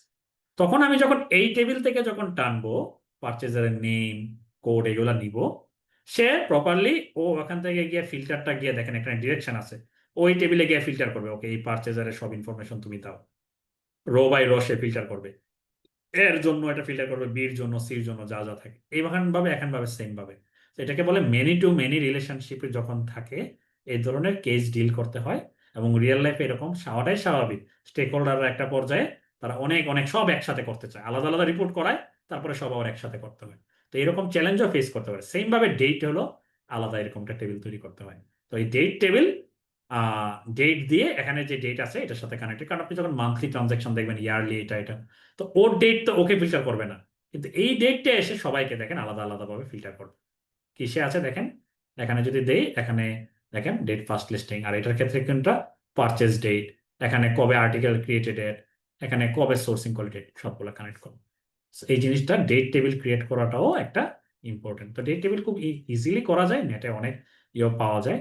আহ আহ, এইরকম একটা এক লাইন সার্চ দিলে এটা খুব কমন ফরম্যাট, আমি যেটা সবসময় একই ফরম্যাট ইউজ করি, খুব ইজিলি ব্যবহার করা যায়। So that's it from my side. 45 minute এর সেশন আসলে এনাফ না, বাট আমি চেষ্টা করছি অ্যাটলিস্ট ডেটা অ্যানালিটিক্স এর ওয়ার্ক ফ্লোটা কেমন হয়, ড্যাশবোর্ড কখন দরকার হয়, এবং রিয়েল লাইফ ইয়েতে আরো কি কি ধরনের চ্যালেঞ্জ, মানে বেসিক ড্যাশবোর্ড খুব ইজিলি আপনি একদিনে একটা পাওয়ার বিআই টিউটোরিয়াল দেখেও আপনি বানানো শিখে যেতে পারবেন ইউটিউব। কিন্তু এরকম কর্নার কেস কিভাবে ডিল করতে হয়, লাস্টে যেটা দেখালাম, এটা আমাদের দেশেও যারা শিখে, আমাদের দেশে এখন আমরা যখন শেখা, আমিও অনেক পরে পাওয়ার বিআই শেখা শুরু করছি। আমি নর্মালি প্রোগ্রামিং দিয়ে সবকিছু করতাম আর ব্যবহার করতাম, কিন্তু আমি যখন 23 থেকে মনে হয় শেখা শুরু করি বা 22 থেকে বা কাজ করা, সো তখন অনেক কম ছিল। আমি যখন মাইক্রোসফট সার্টিফাইড পাওয়ার বিআই ডাটা অ্যানালিস্টের এক্সাম দেই, তখনও বাংলাদেশে মনে হয় 10 জন বা 15 জন ছিল। এখন হয়তো বা বাংলাদেশে আমার স্টুডেন্টদের ভিতরে আরো 50 জন আছে। তো এরকম অনেকেই শিখতেছে। কিন্তু এই যে মেনি টু মেনি রিলেশনশিপ যখন থাকে, এরকম মাল্টিপল টেবিল কানেক্ট করে কাজ করার বিষয়গুলো, যে ব্রিজ টেবিলের বিষয়, আহ তারপর আরো অনেক এরকম কর্নার কেস আছে রিফ্রেশিং এর ক্ষেত্রে, এটা এই ধরনের জিনিস 10% মানুষ জানে। হ্যাঁ, কিন্তু আমি যখন কোর্স নেই, কোর্সের লাস্টের দিকে আমি এটা বলে দেই যে যা যা আমি দেখানোর তো দেখাই, তারপরে আবার লাস্টে আবার কিছু বাকি থাকলে আমি বলে দিই যে এই বিষয়গুলোতে ফোকাস করো। এই বিষয়গুলো যদি ফোকাস না করো, কঠিন বলে জাস্ট ফোকাস করবো না, ঠিক আছে, তাহলে কারণ রিয়েল লাইফে কাজ করতে পারবে না। ওকে, থ্যাংক ইউ। সো আচ্ছা, অনেক অনেক ধন্যবাদ রসি ভাইয়া। সো আমি এখন হচ্ছে আপনাদের উদ্দেশ্যে পার্টিসিপেন্ট যারা আছেন তাদের জন্য আমাদের ইন্টারেক্টিভ কেয়ারসের সেলস থেকে সালে ভাইয়া একটু থাকবেন, যিনি হচ্ছে আমাদের আপকামিং ডাটা অ্যানালিটিক্স ব্যাচ 5 নিয়ে আপনাদের উদ্দেশ্যে কিছু কথা বলবেন, আপনাদের কিছু ইম্পর্টেন্ট ইনফরমেশন জানাবেন। সো আমি হচ্ছে এখন সালে ভাইয়াকে আমি একটু ডাকবো। সো তিনি এখন আপনাদের উদ্দেশ্যে কিছু কথা বলবেন। সালে ভাইয়া, আপনি কি শুনতে পাচ্ছেন? ইন দ্য মিন টাইম আমি কমেন্টে কিছু রিপ্লাই দিচ্ছি বেসিক গুলো, আর যেগুলোকে এলাবোরেট আনসার দিতে হবে আমি পরে দিচ্ছি। জি জি, অবশ্যই। সালে ভাইয়া, আপনি কি শুনতে পাচ্ছেন? জি জি, জামাল ভাই আমাকে শুনতে পাচ্ছেন? জি, শোনা যাচ্ছে ভাই। জি ভাইয়া, আপনি শুরু করতে পারেন। আমি হচ্ছে সবার জন্য স্ক্রিনটা একটু শেয়ার করে দিচ্ছি, যাতে হচ্ছে আপনারা একটু কিছু ক্লিয়ার আইডিয়া পান আমাদের আপকামিং ব্যাচটা নিয়ে। ভাই আমি ভিডিও অন করতে পারছি না। জি, আমি স্ক্রিনটা শেয়ার করে দিচ্ছি ভাইয়া, সমস্যা নেই।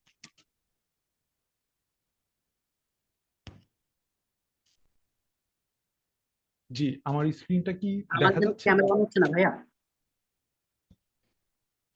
অফ রেখেই কথা বলেন, সমস্যা নেই, যদি সামহাও না হয়। আহ শুরু করতে পারেন।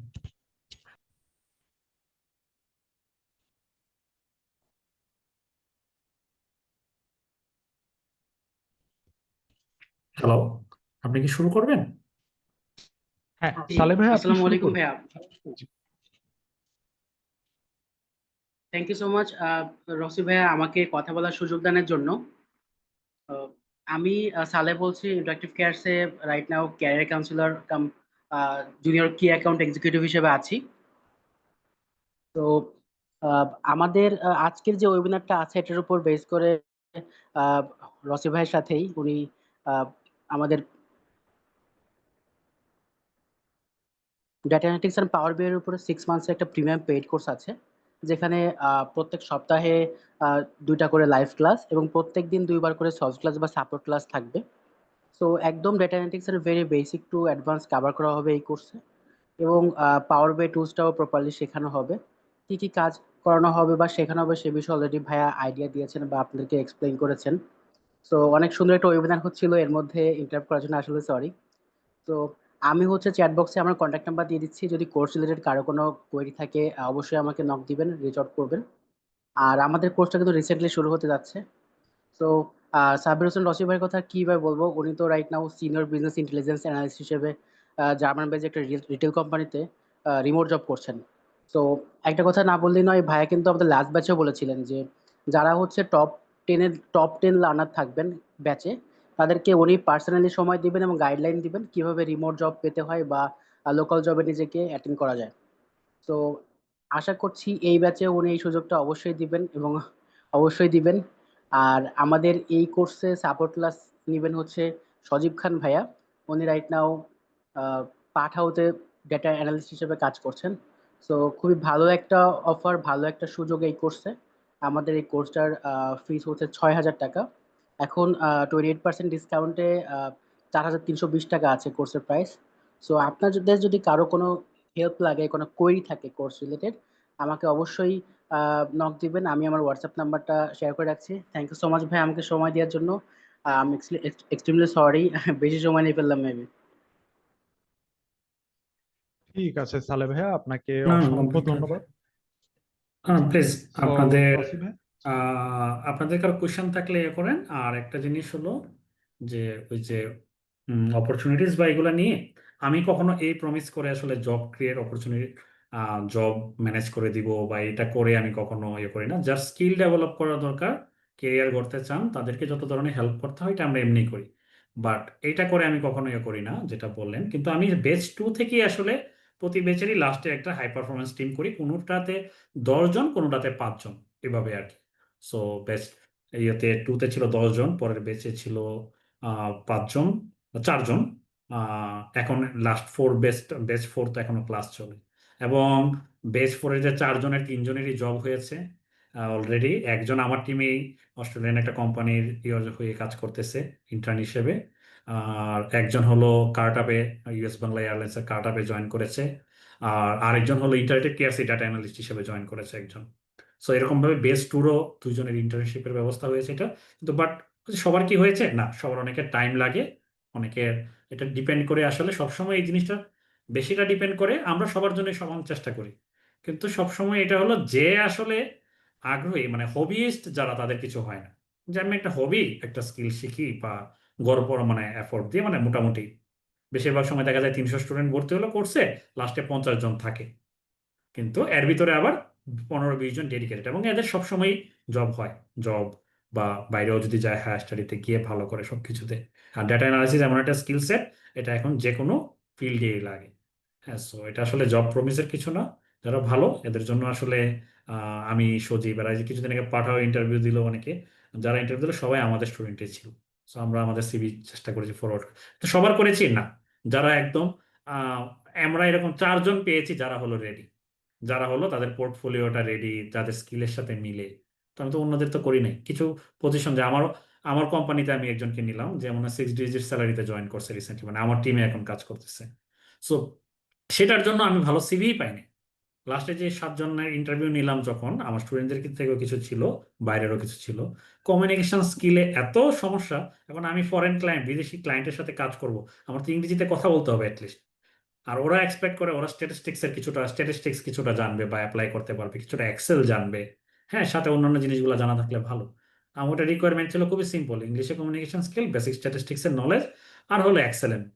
এটার জন্য 6 ডিজিটের স্যালারি, কিন্তু তারপরেও আমরা ভালো মানুষজন ওইভাবে পাইনি। বিশেষ করে বেশিরভাগই কমিউনিকেশনে গিয়ে এ করছে।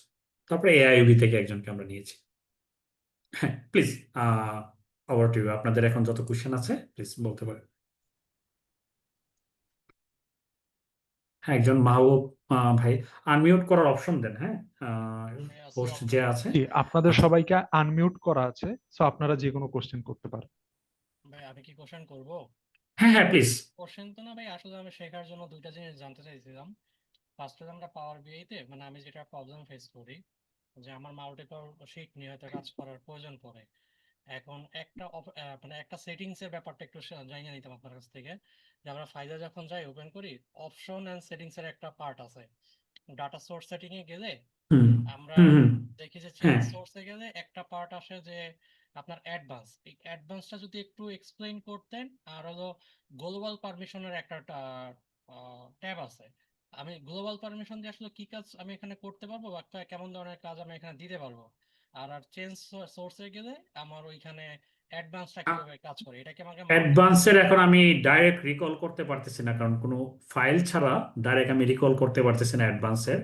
বাট এটা ইউজুয়ালি বেশিরভাগ সময় এই জিনিসগুলো দরকার হলো যে আপনি যখন লোকাল ফাইল নিয়ে বেশিরভাগ সময় কাজ করতেছেন, প্রথম সেটিংসটার কথা যদি বলতেছি, জি লোকাল ফাইল নিয়ে যখন কাজ করতেছি তখন ফোল্ডার চেঞ্জ করলেই সোর্স সে চিনে না, তখন আপনাকে আবার সোর্স চিনে দিতে হয়। হ্যাঁ, জি সো এইটা একটা ইয়ের জন্য, তখন এই জন্যই আসলে ওই যে ডেটা সোর্স সেটিংস যে অপশনটা, এই অপশনটা রাখা হয়। হ্যাঁ, ট্রান্সফর্ম ডেটাতে গেলেই ডেটা সোর্স সেটিংসে। আর গ্লোবাল বা এটা যে বিষয়গুলো এগুলা থাকে হলো, আমি যতটুকু এখন এক্স্যাক্টলি আমি আপনাকে ক্লিয়ার আনসার দিতে পারতেছি না। বেশিরভাগ সময় যেটা হয় যে ডেটাবেজের সাথে কানেকশন দিয়ে ডাটা আনলেন মনে করেন, বা এপিআই এর মাধ্যমে কানেকশন দিয়ে ডাটা আনলেন। হ্যাঁ, সো এইরকম যখন বিভিন্ন সোর্স থেকে কানেকশন দিয়ে ডাটা আনলেন, আই থিঙ্ক তখন হলো তো যাই হোক, মানে তখন তো আপনাকে পাসওয়ার্ড বা এগুলা দিতে হয়, প্রোভাইড করতে হয়, তাই না? লোকাল জি জি ফাইলের ক্ষেত্রে তো এগুলো লাগে না। তখন ভাই আমি পাসওয়ার্ড বা এগুলা যখন দিলেন, আহ, তখন আচ্ছা দাঁড়ান, okay, data source in current file and global permission. না, এটাতে গ্লোবাল পারমিশনের ভিতরে সবগুলো অপশনই আছে। ইভেন আপনার যে ডেটাবেজের ইয়েটা ক্রেডেনশিয়াল গুলো এডিট করবেন, আমি মাত্র একটা ডেটাবেজের খুলতেছিলাম, যে ডেটাবেজের ক্রেডেনশিয়াল চেঞ্জ করবেন বা সামথিং, এই পজিশন গুলো এইগুলা কাজ করতে হয়। আর লোকাল ফাইল থেকে যখন কাজ করতেছেন আপনি, লোকাল ফাইলের সেটিংস বা ইয়ে থেকে, তখন আপনি হলো আই থিঙ্ক হলো ইয়েটা data source in current file এটাতে পেয়ে যাবেন, প্রথমটাতে লোকালটা। ভাইয়া এটা কি এমন যেমন আমি তো বাসায় আমার ডেস্কটপ এবং আমি ল্যাপটপ ক্যারি করি আমার কাজের জন্য। তো যখনই বাসায় ফিরি তখন বাসায় আমি ডেস্কটপ দিয়ে কাজ করতে থাকি।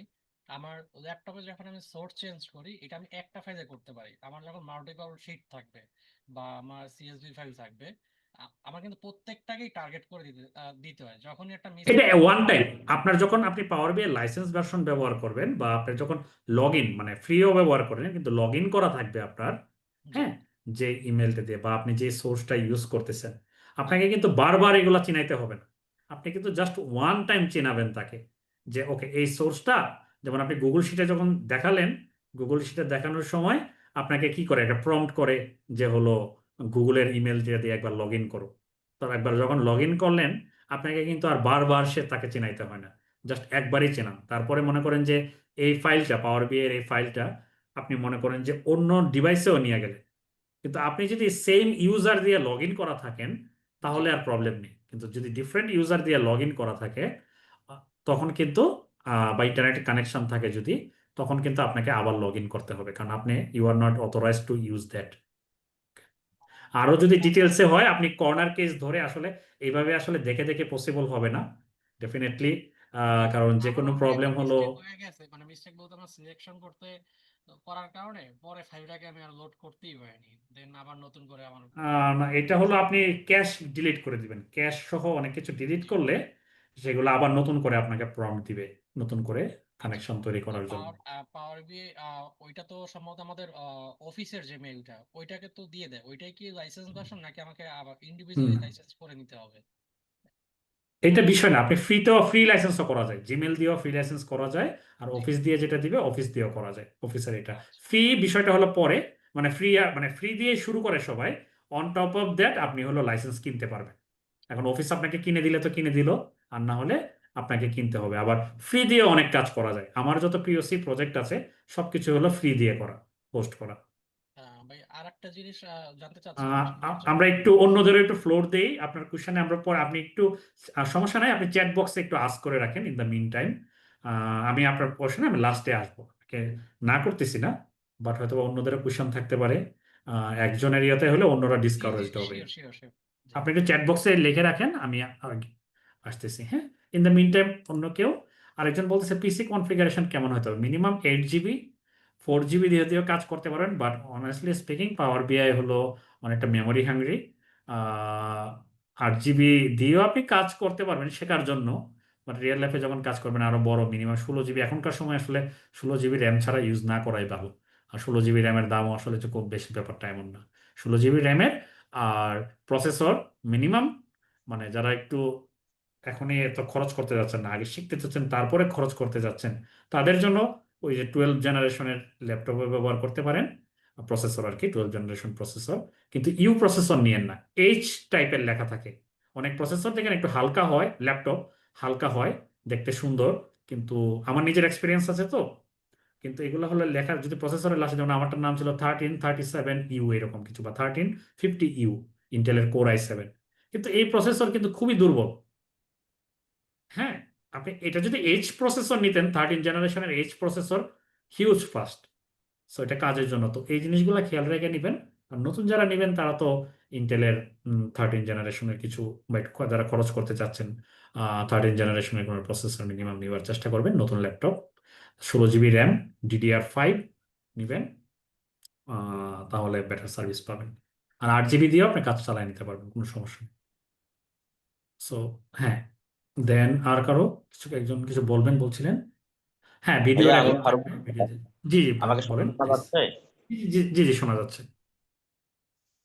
আমি সরি, একটু আমার একটু গলায় একটু সমস্যা আর কি, কথা না না ক্লিয়ার না, বোঝা ইটস যাচ্ছে ওকে না। প্লিজ। আমি বুঝতে পারছি, আমি সমস্যা নেই। সেলসে জব করি, আমি একটা এমএনসি তে কাজ করতেছি। হ্যাঁ, তা আমি আমার ডেইলি লাইফে আমাদের এক্সেলটাই লাগে। পাওয়ার বি এর ওইরকম প্রযুক্তি আমাদের এখন লাগেনি। তা আমি এসকিউএল শিখে আমার কি হবে? আমি আমি যেটা দেখতেছি পাওয়ার এসকিউএল বিতে শিখে লাগবে, হলো, এক্সেল লাগবে। এসকিউএল না আর শিখলে কি এটা হবে যে আপনার যেমন ভাইয়া যে আপনার কোম্পানির ডেটা কোথায় থাকে? সব ডেটা কি সেলসের ডেটা কি এক্সেলে থাকে নাকি ডেটাবেজে থাকে? বেশ কিছু সফটওয়্যারও আছে। ডেফিনেটলি সফটওয়্যার আছে, মানে সফটওয়্যারের ভিতরে ডেটাবেস থাকে স্টোর করার জন্য। ডেটাবেজের কাজ হলো ডেটা স্টোর করার জন্য। তো আপনি যখন এখন সেলসের ডেটা নিয়ে যদি আপনি মনে করেন যে আপনি দেখতে যাচ্ছেন গত মাসে আপনার সেলস কত হলো, আর এই মাসে মানে বা এই মাসে সেলস এখন পর্যন্ত আজকের দিন পর্যন্ত কত হলো, আচ্ছা গত মাসে এই দিন পর্যন্ত কত সেল হলো কম্পেয়ার করতে চাচ্ছেন, বা আপনি একটা অফার দিলেন, অফারের পরে এই জিনিসটা দেখেন, এই ডাটা আপনি কোথায় পাবেন? আপনি এসকিউএল এ থাকে ডাটা। আপনাকে কি করতে হবে? আপনি এখন যেটা করবেন কারেন্ট সেটআপে মাইন্ডসেটে, আপনি চাইবেন যে ডাটা আইটিতে যারা আছে, মানে এটা আমিও আমার অর্গানাইজেশনে দেখে আসছি বা এখনো করে যারা জানে না। তো তারা হলো আইটি প্রফেশনালদের বলবে আমার এই ডেটাগুলো লাগবে, তুমি আমাকে ডেটা দাও, গত 1 মাসের 2 মাসের ডেটা দাও। সো ফাইন, কিন্তু তার তো একটা ব্যস্ততা আছে এগুলোতে, রিয়েল লাইফে বা বড় কোম্পানিগুলোতে এগুলো টিকেট সিস্টেম বলে, আইটি টিকেট বলে। তো আপনাকে টিকেট ক্রিয়েট করতে হয়, আপনি চাইবেন না সাথে সাথে দিয়ে দিবে, ব্যাপারটা এমন না। তার অন্যান্য প্রায়োরিটি গুলো শেষ করে তারপরে আপনাকে এটা দিবে। তার মানে সে যদি 2 দিন লাগায় ডাটা দিতে, আপনি 2 দিন বসে থাকতে হবে। অথবা এখন যদি আপনি এসকিউএল জানতেন, আপনি জাস্ট 2 লাইনের একটা কোয়েরি করতেন, সিলেক্ট, হ্যাঁ, all from order table or sales table where date greater then July 1 এরকম কিছু একটা কোয়েরি করতেন, আপনাকে সব সেলসের ডাটা চলে আসতো। হ্যাঁ, আপনি এখন করতে আচ্ছা, পারেন কি এটা পাওয়ার বিআই এর সাথে সরাসরি কানেক্ট করেও কাজ করতে পারেন, কিন্তু যখন অনেক বেশি ডাটা হয় তখন কমপ্লেক্সিটি বাড়ে মাল্টিপল সোর্স থেকে, তখন আমরা সরাসরি পাওয়ার বিআই দিয়ে করি না আমরা। এটা মানে গুড প্র্যাকটিসের কথা বললাম। আচ্ছা, এখন এসকিউএল তো বলেন। এক ধরনের মেশিন মেশিন লার্নিং, আর যেটাতে না না, কোডিং মেশিন লার্নিং আছে। না ভাইয়া, আমরা কোডিং আছে আচ্ছা, কিন্তু মেশিন লার্নিং এর কিছু না, এটা সিম্পল ল্যাঙ্গুয়েজ। আমরা যারা জেনারেল পিপল আছি, আসলে আমরা কি এটাতে মানে ইম্পোর্ট করতে পারবো, কি শিখতে পারবো, বা এটা আমাদের কাছে এক্সেল, আমার কাছে একদম নতুন। আচ্ছা আপনি যদি বিষয়টা হলো, আপনার যদি মনে হয় যে হলো আপনার কোনো কিছু কঠিন দেখলেই আপনার, আপনি আপনি নিতে পারেন না, মাথা ধরে যায়, হ্যাঁ, তাহলে না, দরকার নেই। কারণ আপনি যখন শিখতে যাবেন 60% 70% সহজ জিনিস পাবেন, কিন্তু 30% কঠিন জিনিসও পাবেন। হ্যাঁ, তো আপনি যদি এরকম থাকেন যে না আমি শুধু 60% শিখেই সন্তুষ্ট, তাহলে আপনার এসকিউএল শিখতে হবে না। আপনি পাওয়ার বিআই এসকিউএল এক্সেল শিখেন ভালোভাবে, ইভেন শুধু এক্সেলই খুব টপ লেভেলে শিখেন, তাহলেও কিছু হবে না, আপনার কাজ আপনি চালিয়ে নিতে পারবেন, আপনি যদি সেলসে থাকেন আর কি, এটার কথা বলতেছি। কিন্তু কেউ যদি সরাসরি ডাটা অ্যানালিস্ট হিসেবে কেরিয়ার করতে চায়, তার কিন্তু এই একটা আমার চয়েস নাই, তখন আমি শুধু এক্সেল শিখলেও হবে না, পাওয়ার বিআই শিখলেও হবে না, আমার এসকিউএল শিখলে হবে না, আমাকে সবগুলাই জানতে হবে। অন টপ অফ দ্যাট কিছু কিছু জবে মেশিন লার্নিং বা এগুলোর জন্য, স্ট্যাটিস্টিক্যাল অ্যানালিসিসের জন্য আপনাকে পাইথনও জানতে হবে। এখন আপনার তো আর জব, এখন আপনার উদ্দেশ্য কি? আপনার উদ্দেশ্য কি জব সুইচ করা, বা রিমোট জব করা, ফ্রিল্যান্সিং করা, নাকি জাস্ট আপনার কাজগুলাকে আপনি মানে আরেকটু ভালোভাবে করতে চান বা অটোমেট করতে চান বা ডেটা নিজে অ্যানালাইসিস করে ডিসিশনে যেতে চান? তাহলে আমি বলবো আপনি শুধু এক্সেলই ভালোভাবে শিখেন প্রথমটা, মানে যদি আর যদি মনে হয় যে নতুন জবের জন্য বা রিমোট কাজের জন্য, তখন আপনার সবগুলা না শিখে উপায় নেই, সবগুলাই শিখতে হবে। So, আশা করি আপনাকে ক্লিয়ার ভাবে ইয়ে করতে পারছি। জি জি আহ, জি। এটা আমাদের এই সবটাই নির্ভর করে, আসলে ডিপেন্ড করে নিজের প্রয়োজন অনুযায়ী, এবং আমি আসলে কতটুকু দিতে পারবো সেই কমিটমেন্টের উপর। আমি বলছি, এখানে তো আমাদের এক্সেলও শেখানো হবে, তাই না? জি জি, এই কোর্সে সবই একদম, আমি এক্সেল দিয়েই শুরু করি, 8টা ক্লাস থাকে ডেডিকেটেড। মানে এক্সেলে এতটুকু করার পরে এক একজন এক্সেলে যে কোনো কাজই করতে পারে, এতটুকু আমি বলতে পারি। আহ, আচ্ছা, আর একটা কোয়েশ্চেন বলছিলেন পাওয়ার বিআই শিখতে সর্বনিম্ন জেনারেশন কত হবে কোনটার পর? জেনারেশন বলতে কি কম্পিউটারের জেনারেশন বলেন কিনা, মানে প্রসেসরের? আমি বললাম আপনি 8 জেনারেশনের ল্যাপটপে করতে পারবেন, স্লো হবে। আমি আইডিয়াল সিচুয়েশনটা বললাম, হ্যাঁ, যে কেমন হবে, মিনিমাম 12 জেনারেশন নিলে বেটার।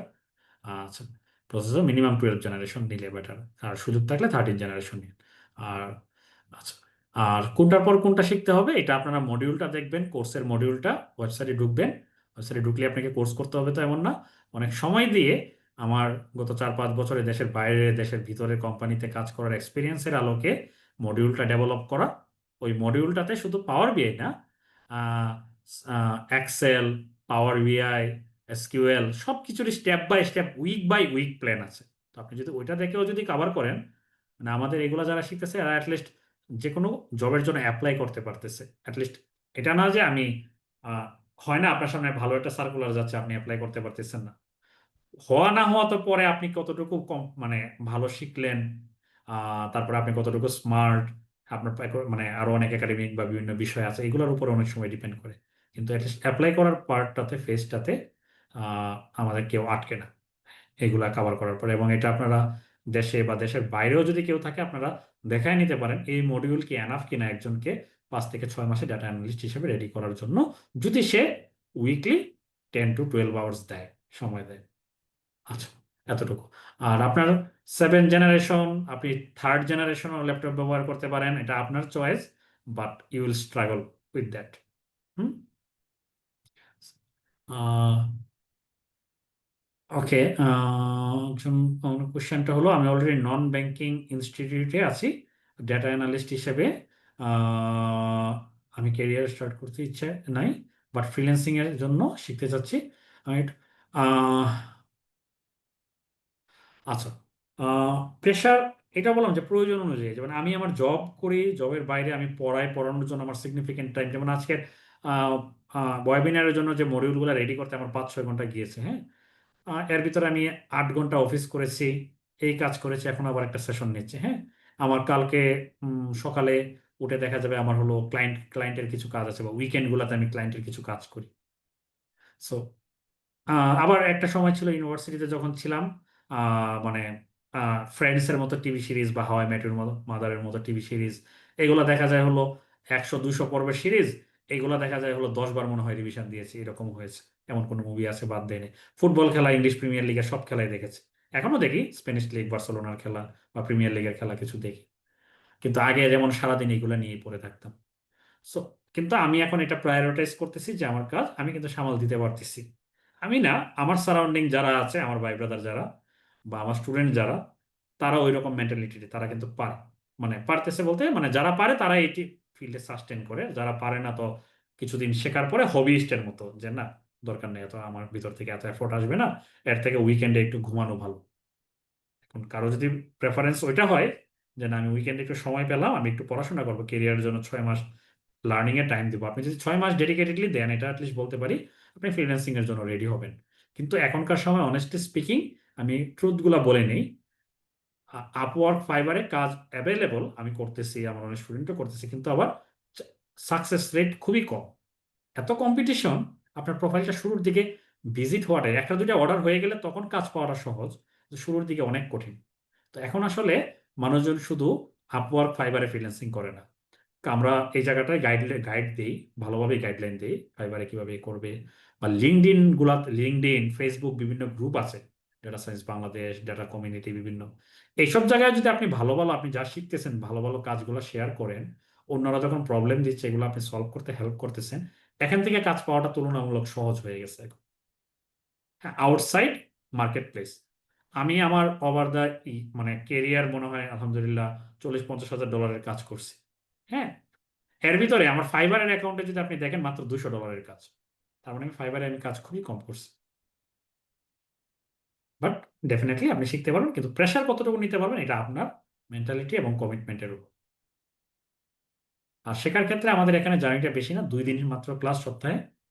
আর বাকিটা হলো যেটা হলো প্রজেক্ট থাকে হলো প্রতিটা মডিউল শেষে, যেমন এক্সেলের মডিউল শেষ হলো একটা প্রজেক্ট থাকবে, পাওয়ার বিআই মডিউল শেষ হলে একটা প্রজেক্ট, এরকম ভাবে এসকিউএল এর একটা মডিউল শেষ হলে একটা প্রজেক্ট, এইভাবে থাকে আর কি পাইথনের প্রজেক্ট।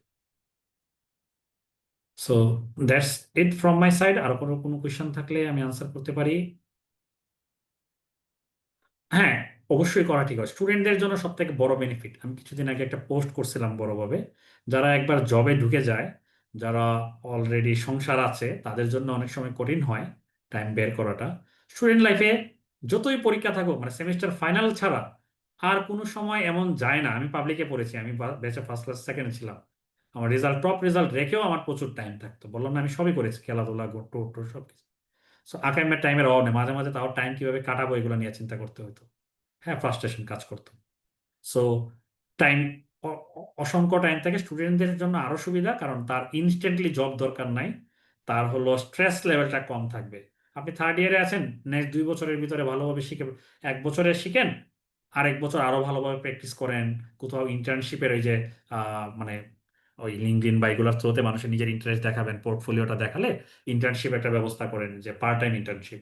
হ্যাঁ, এগুলা করে বের হন, তাহলে বের হয়ে দেখবেন যে বেকারত্বের ট্যাগ থাকতেছেন, বের হয়ে কিছু না কিছু করতে পারতেছে। জি, আসসালামু আলাইকুম, আমার একটা কোয়েশ্চেন ছিল ওয়ালাইকুম ভাই। আসসালাম। জি জি, প্লিজ বলেন। ভাইয়া লাইক এক্সেলে স্কিল আছে ডেফিনেটলি, বাট ওই যে অ্যাডভান্স লেভেলের স্কিল সেরকম নাই।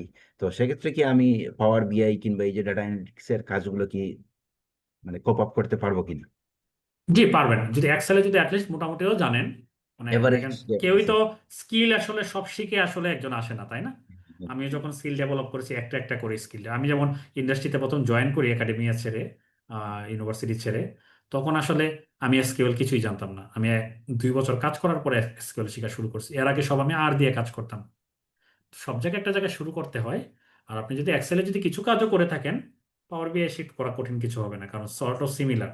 আপনি হয়তো বা এক্সেলে যেটা আছে। বলতেছেন পাওয়ার কুইরি শিখেন নাই, পাওয়ার পিভট শিখেন নাই, এগুলো শিখলে পাওয়ার বিআই শিখার অর্ধেক আগেই হয়ে যায়, আচ্ছা, আর বাট কভার করে নেওয়া যায়। পাইথন সম্পর্কে তো টোটালি বেসিক নলেজও যেটা নাই, তো সেক্ষেত্রে কি? আমরা এই পার্টটা সবার লাস্টেই রেখেছি এই জন্য, হ্যাঁ। আচ্ছা কারণ আচ্ছা আপনি এক্সেল, এসকিউএল, পাওয়ার বিআই এবং কিছু স্ট্যাটিস্টিক্স এর নলেজ এতটুকু হলে আপনি 80% জবে অ্যাপ্লাই করতে পারবেন। আচ্ছা পাইথন লাগে ডেফিনেটলি, অনেক জায়গায় লাগে, অনেক জবের ক্ষেত্রে মেশিন। যেমন আমি এখন রিসেন্টলি যে কাজগুলো করতে, এগুলোর পাশে একটা প্রজেক্ট আসলো, যেমন customer life time value predict করতে হয় আমাকে বলছে। তো এটার জন্য আমাকে পাইথন দিয়েই করতে হবে, পাইথন বা আর দিয়ে। সো আমি পাইথনের মডিউলটা সবার লাস্টে রাখছি, যাদের দরকার নাই তারা পাইথন না করতে পারে, কিন্তু পাইথন আমি একদম হাতে ধরে বেসিক থেকে আমি শুরু করছি। হ্যাঁ, সো বেসিক থেকে শুরু করব, একদম স্টেপ বাই স্টেপ, একদম পাইথনের এবিসিডি থেকে শুরু করে। সো এটা আর কি। এটা এখন বাকিটা হলো আপনার যদি প্রয়োজন হয়, আপনি যদি মনে করেন টাইম থাকে, শিখে নেওয়া কঠিন হবে না। পাইথন সব থেকে ইজিয়েস্ট ল্যাঙ্গুয়েজ গুলার একটা। পাইথনের অনেক স্কোপ, অনেক কিছু করা যায় পাইথন দিয়ে, এক একটা মডিউল, কিন্তু ডেটা অ্যানালিসিসের মডিউলটা তুলনামূলক সহজই। ওকে ভাই, থ্যাংক ইউ। ওয়েলকাম।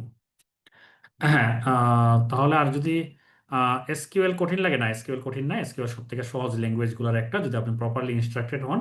সব থেকে সহজ ল্যাঙ্গুয়েজ হলো এসকিউএল। হ্যাঁ, তারপরে হয়তো বা বলতে পারেন যে পাইথন, কিন্তু জাভাস্ক্রিপ্ট এগুলো প্রোগ্রামিং ল্যাঙ্গুয়েজ অনেক কঠিন তুলনামূলক। আচ্ছা, আমরা মনে হয় একটু শেষ করব। শেষ করার আগে ওই যে মাহু ভাই হলো একটা কোয়েশ্চেন ইয়ে করতে চাচ্ছিলেন, উনি, হ্যাঁ প্লিজ আপনি করেন, তারপরে একটু শেষ করি আমরা। হ্যাঁ, প্রায় 1.5 ঘন্টা হয়ে যাচ্ছে। আরেকটা ট্যাবের ব্যাপারে জানতে চাইছিলাম, সেটা হলো মডেলিং রিবনে নিউ প্যারামিটার নামে একটা অপশন আছে। হুম, এখানে নিউমেরিক রেঞ্জ এবং ফিল্ড রেঞ্জ, এই দুইটা আমি নতুন মানে লাস্ট উইকে এটা মানে আইডেন্টিফাই করলাম আমার কাজের জন্য, যে দুইটা এটা অনেক ইউজফুল, দুইটাই ইউজফুল অনেক। হ্যাঁ, এটা কি শুধুমাত্রই কি স্লাইসারের কাজ করে, নাকি এখানে না না না, আরো ডিপ্লোম্যাটিক বা আরো অ্যাডভান্স লেভেলে কোনো কাজ অনেক করে? অনেক অ্যাডভান্স কাজ করা যায়। ফিল্ড প্যারামিটারস এর যেটা নিউমেরিক প্যারামিটার যেটা, জি। এটা ইউজ করা যায় বিভিন্ন, যেমন আপনি চাচ্ছেন যে ওকে আপনি 5% ডিসকাউন্ট দিলে আপনার টোটাল প্রফিট এগুলোর উপরে কিরকম এফেক্ট পড়বে, এটা একটা জিনিস দেখতে যাচ্ছেন। হ্যাঁ, অথবা এইচআর অ্যানালিটিক্স একজন কাজ করে, সে দেখতে যাচ্ছে যে এই ক্যাটাগরির এদেরকে আমি 10% ইনক্রিমেন্ট দিব, তাহলে কত। কিন্তু আমি এরকম ফিক্সড না, আপনি যদি ফিক্সড না করে দিই, আপনি দেখতে যাচ্ছেন যে ওকে তাকে এই অপরচুনিটি আপনি দিতে যাচ্ছেন, উপরে ইউজার ইন্টারফেসে সে জাস্ট চেঞ্জ করবে যে নাকি 2% দিলে কত আসে, 3% দিলে আমার টোটাল স্যালারি কত বাড়বে। তো এগুলা ফিল্ড প্যারামিটার দিয়ে, নিউমেরিক যেটা এটা দিয়ে। আর ফিল্ড প্যারামিটার যেটা, এটা অনেক পাওয়ারফুল, এটা প্রচুর কাজে লাগে। যেমন আপনি একটা চার্টের ভিতরে আপনি কিছুক্ষণ আগে আমরা রেভিনিউ দেখলাম, কিন্তু আপনি এটার মাঝে মাঝে মাঝে চার্টটা চেঞ্জ করতে যাচ্ছেন না, কিন্তু চার্টের ভ্যালুটা চেঞ্জ করতে যাচ্ছেন। বা কখনো রেভিনিউ না দেখে আপনি হয়তো ডিসকাউন্ট দেখতে যাচ্ছেন, কখনো অর্ডার দেখতে যাচ্ছেন, তখন হলো ফিল্ড প্যারামিটারটা ইউজ করা হয়। আচ্ছা, না এইটা আমি গত 2 দিন আগে দেখলাম, আমার একটা কাজে র্যাঙ্কের জন্য করতে গেলাম, তখন ভাবলাম যে যেহেতু একটা ইয়ে আছে, ভাইয়াকে জিজ্ঞেস করে হয়তো আরো বেটার কিছু পাবো এটা থেকে। আর ভাই আপনার ওই যে পাওয়ার বিয়ে দেখাইতেছিলেন, তখন ভিজুয়ালের যে ট্যাব গুলো নিচ্ছেন বা চার্ট গুলো নিচ্ছেন, পাশে আইকন আকারে আপনার দুইটা ছিল, যে ডাটাকে সিলেক্ট করার জন্য আবার ফরম্যাটিং করার জন্য। এইটা কি কোনো অপশন আছে নাকি এটা পারচেজ ভার্সনে দিবে? আমার যেমন আমার ভার্সনে না না না, ফ্রি, সবকিছু ফ্রি, মানে ডেভেলপ করার সবকিছু ফ্রিতে করা যায়, মানে এইটা পারচেজের সাথে এইটা এগুলো শুধু কোনো সম্ভব। চার্টের পাশে কিভাবে আনছেন ভাইয়া? আমি তো আমারটার মধ্যে না বাইরে না না, এটা ফ্রি ভার্সন, এটা আপনি নেটে একটু ঘাইটেন। এখন তো আর এখানে ওটা বলে না, এটা হলো আচ্ছা আচ্ছা, বুঝতে এডিট পারছি। ইন্টারাকশন। আমি অলরেডি কিছু জিনিস দেখিয়েছি যে টপে একটা হলো, সরি, এটার নামটা হলো, এখন মানে এগুলা মুখে মুখে আসলে তো কেউ মুখস্থ রাখার বিষয় না এগুলা। এটা হলো গত বছরের মার্চের দিকে পাওয়ার বিআই এর এই ফিচারটা আসছিল। হ্যাঁ, আচ্ছা ঠিক আপনি আছে, যখন, আমার একটা অপশন অন করতে হবে, অন করলে মানে হ্যাঁ, অপশন অন করতে হবে ডেফিনেটলি। আমি এখনই বলে দিচ্ছি। অপশনস এন্ড সেটিংস এ অপশনস,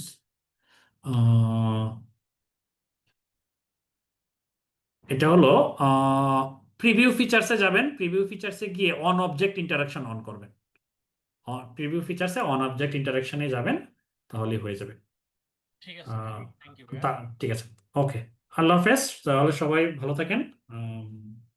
আমি এইগুলো সবগুলো প্রোভাইড করে দিব ইন্টারেক্টিভ কেয়ার্সকে, করে নিতে পারেন।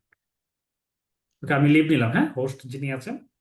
So, আল্লাহ ওকে হাফেজ। ভাইয়া, অনেক অনেক ধন্যবাদ ভাইয়া আজকে পার্টিসিপেট করার জন্য। সো আজকে আমরা এখানেই শেষ করছি। ভালো থাকবেন সবাই। আর সবাই হচ্ছে ভিডিওর রেকর্ডিংটা আগামীকালের মধ্যেই পেয়ে যাবেন ইউটিউব চ্যানেলে।